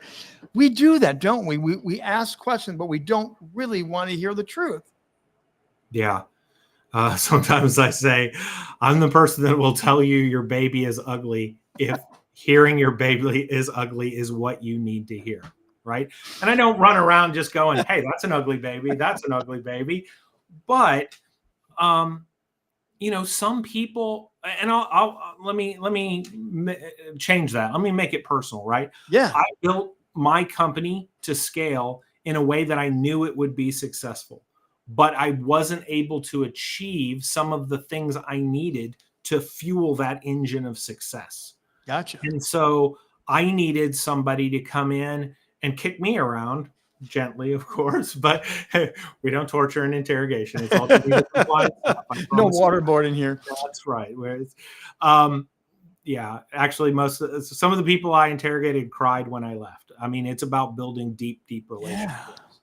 Yeah. And so, that's part of it is how can I serve the world better and bigger? And, my goal is to help 1,000 entrepreneurs make the world a better place. And sort of what some of our team members have touched upon, right? As I dug deeper into how I can best serve, I focus and multiply the genius of others. I'm not the idea guy that runs around with 1,000 great ideas a day. I'm the one that can go, hey, those 1,000 ideas, 997 of them were garbage. These 3 are gems. Let's work those. So you also, the power of learning to scope and scale. Every entrepreneur talks about it, has read dozens of books on it, but it rarely ever really happens. What's the secret sauce there? Yeah, I think it's it's definitely being connected to what everyone sees success. What is everyone's perception of success for a project? One of the things that I'm really excited about is I'm in part of an entrepreneurial growth community, besides the amazing ECI. And it's really about seeing, just because, I come with you and you and I have a project together, what matters to me for the project to be successful might be completely different than you. Right. And so, maybe I want to just grow my brand and for more people to know that I'm out there. Maybe you want to actually make some money off the deal. Yeah, please. Right. And so you've got to assess that. And I think there's some fantastic tools to do that. But I'm really good at managing other people's, what matters to other people, and helping to find what's the solution that's going to give you what you want, me what I want, and our three partners what they want. And that's a fun place to be. So I love the more complexity, the better, because I sort it really fast. And that's part of my entrepreneurial genius, I guess. For you being a part of this global community, I mean, you're in Texas. There's so much in Texas going on. There's so many businesses up and down, growing. Everything's bigger in Texas. But we've had people from Malta. We have Ireland. We have Canada. We bounce around so many different places today. What does that mean to you that the global community is right here with you so much like this? That is a fantastic question. And as a guy who created interrogation courses for the military, I love that question, because here's what the world becoming more global lets you look for special communities. And that's for me. Everything that's done well is done at a community level. And that's what I have with these partners and with ECI. I shopped around so many networking groups, but when I found this one, it's like, hey, I want to be in Ireland twice a month. Right. That's where the great people are. And so I love this community. I love the people that are in it. There's not a single one of them that wouldn't drop what they were doing to help you have a better life. And that's rare. And you should look for that everywhere. You should join ECI as well, but you should also look for that in communities. Is this a good fit for me? And is it going to grow me in the right way? And is it going to surround me with the kind of people who will celebrate when I win? Daniel Hammond from Texas, thank you very much. It's been great. Congratulations. A great part of the book. And it's wonderful. All blends together so well. So thank you. Thank you. Thank you so much. Appreciate it. Winding down our time here, we got one more guy to go, and it's going to be fun to bring Dan Goodwin in here because he's been sitting backstage. I've seen him backstage for a while, and I know he listens to everything out there. Dan, how are you doing tonight? I'm doing great, Rich. How are you doing? Oh, this has been a blast. This has been absolutely a blast to hear the stories, read the stories, hear from the people. You come into this now wrapping everything up here, but you also are a guy that, you're from Kansas. You're the founder of the CYA Consulting. You advise business owners, entrepreneurs in crisis response issues that helps them change people's reality. Entrepreneurs don't have anything called crisis in their life, Dan, do they? No. You asked a while ago, what do you love and what do you hate? You asked Peter that, right? Yeah. And it's that answer was yes and yes. It's the lows. And, people say that, especially in Kansas, if you don't like the weather, wait 5 minutes. If you don't like being an entrepreneur, wait 5 minutes. You'll be on the ultra high or the ultra low. It happens all within a matter of seconds sometimes. Now, your chapter is interestingly called The Lessons from a Seventh Grade Entrepreneur. You started early, man. Yeah, and actually the first working title was Lessons Learned as a Seventh Grade Drug Dealer. And then I struck that out and I put entrepreneur. So I did see the strike. I knew that was in there. So tell us about it. You one of the quotes was, "I was ADHD before it was cool." So you've had your own challenges, right? Yeah, or diagnosable. Yeah. They just, you talked a little bit. I think you alluded to it with Sandy, but about corporal punishment, and Yeah. I graduated from corporal to what's the next rank up? it was the next, Major. I don't know. it was something. So that was part of your upbringing. How did that define you? How did that impact you? Did that limit you? Did that challenge you to keep going? What did that do? It was wow. It was imposed order. Yep. It was. I was always an active child, right? Always creating chaos and turmoil, and always wanted to have fun. I was like my mom in that way. If people are around, it's time to party, no matter what else is going on, right? You talk about personal development in this chapter, and you said, "I know when a person focuses on personal development, it has an impact on their professional life." Now, I've known you for a while. I know you're always consuming.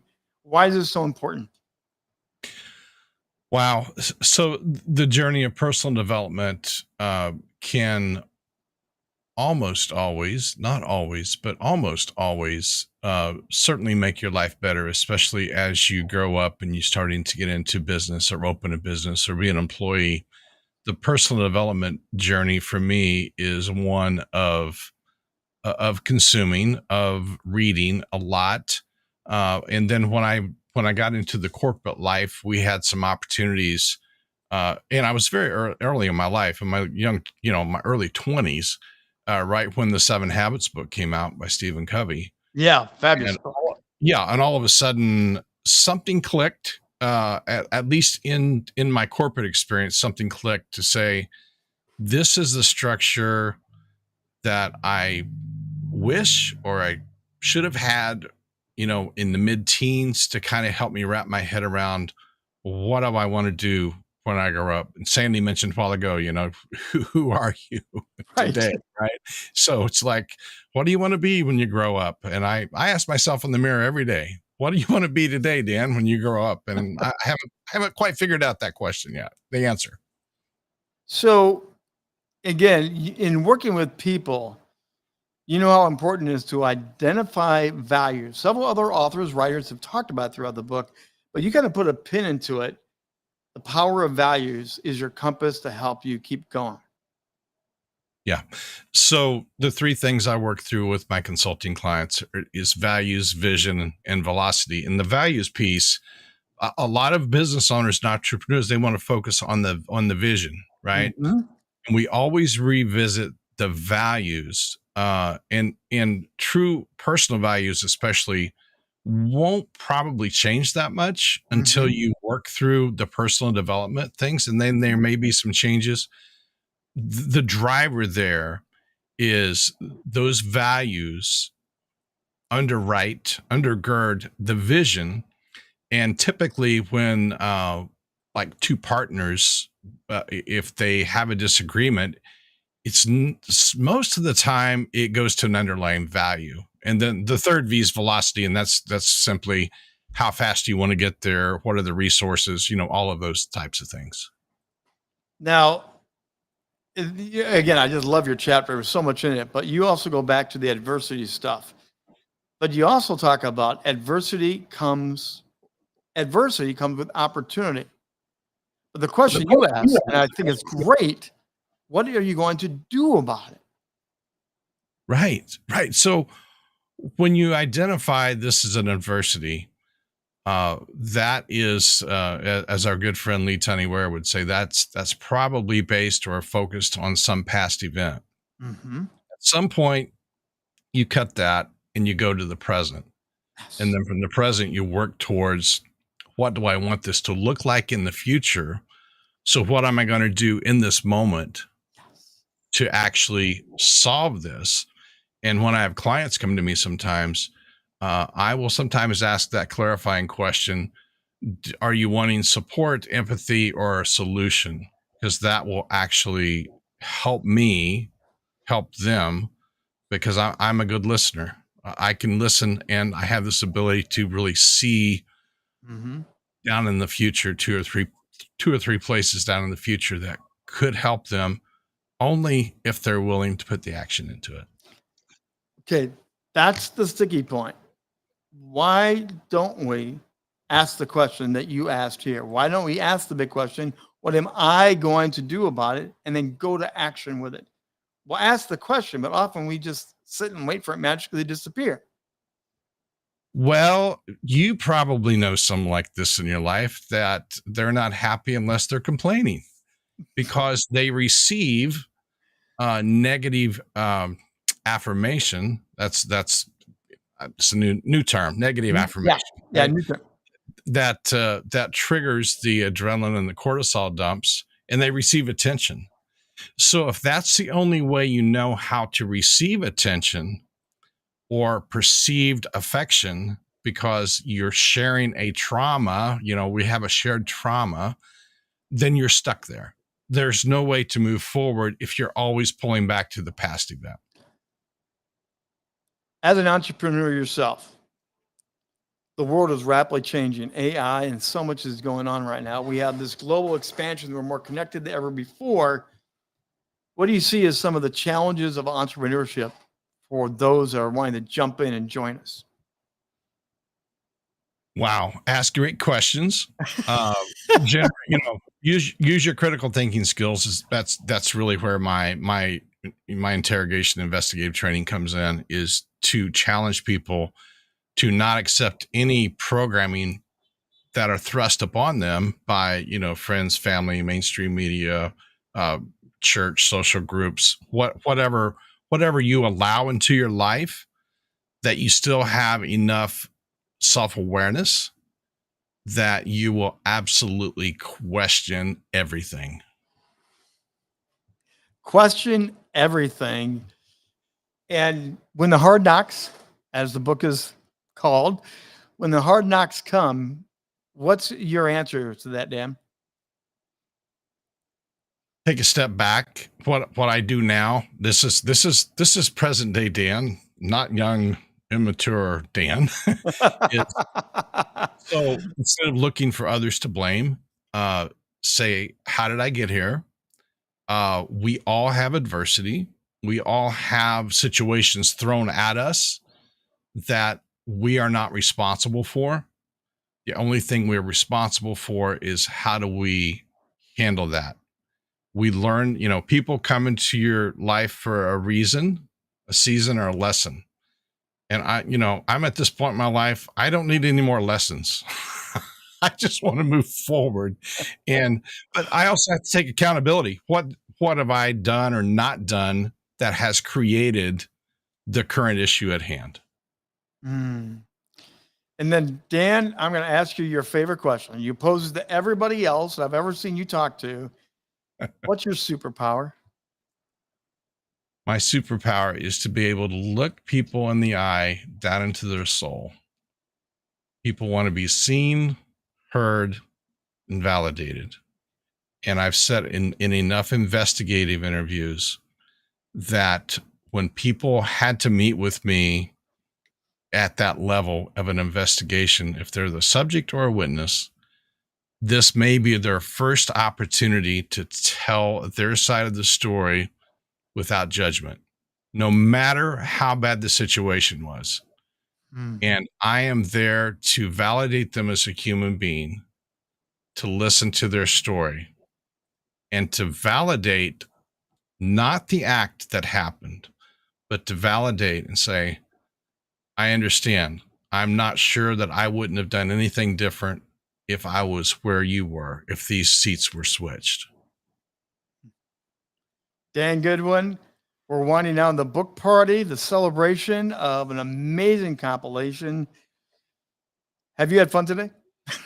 I've had a blast. I'm looking at this going, I was just looking at all the speakers because I was checking them off as you went down, and I was like, oh, I didn't know that Cameron John Robbins was at 7 years old in the Sistine Chapel.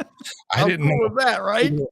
Ainley was flying in a glider when he was a teenager. I mean, I've learned so much. And these are people that I've known for quite a while now. And I'm like, oh, okay, well, we probably need to get back together and have that one-on-one conversation that we've been putting off. So I've had a blast today. And I so appreciate the community and what Lee and Kira have put together. And yes, I just knew my first draft was just going to be, yep, okay, you're done. Don't worry about it. So it wasn't that way. I can promise you.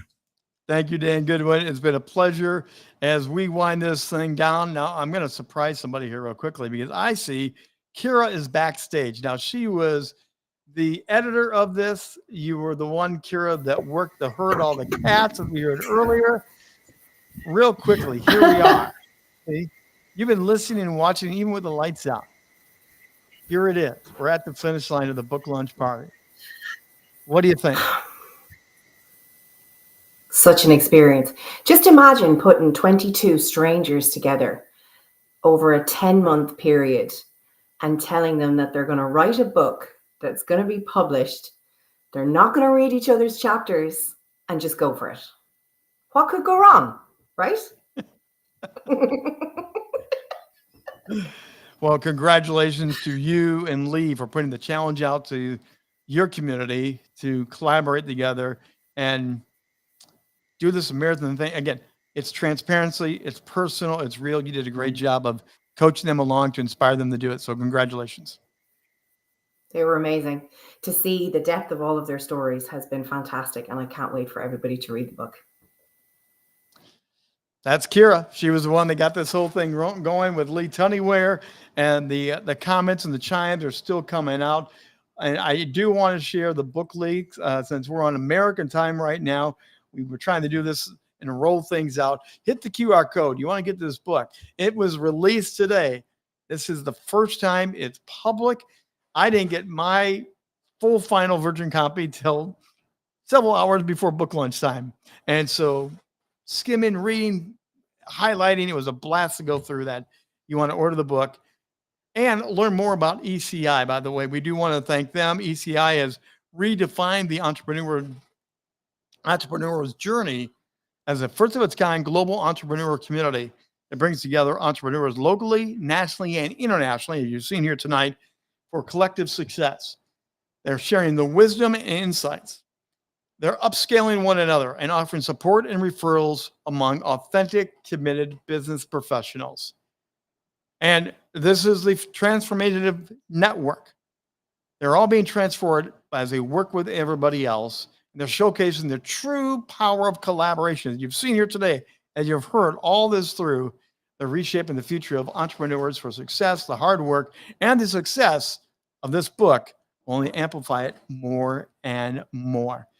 My name is Rich Bontrager. It's been an honor to be able to MC and host this and be a part of this community and come along for part of the ride here. And again, 22 different authors, different countries around the world. Congratulations. The book is launched. Now go read it and learn and grow. Have a great night, everybody.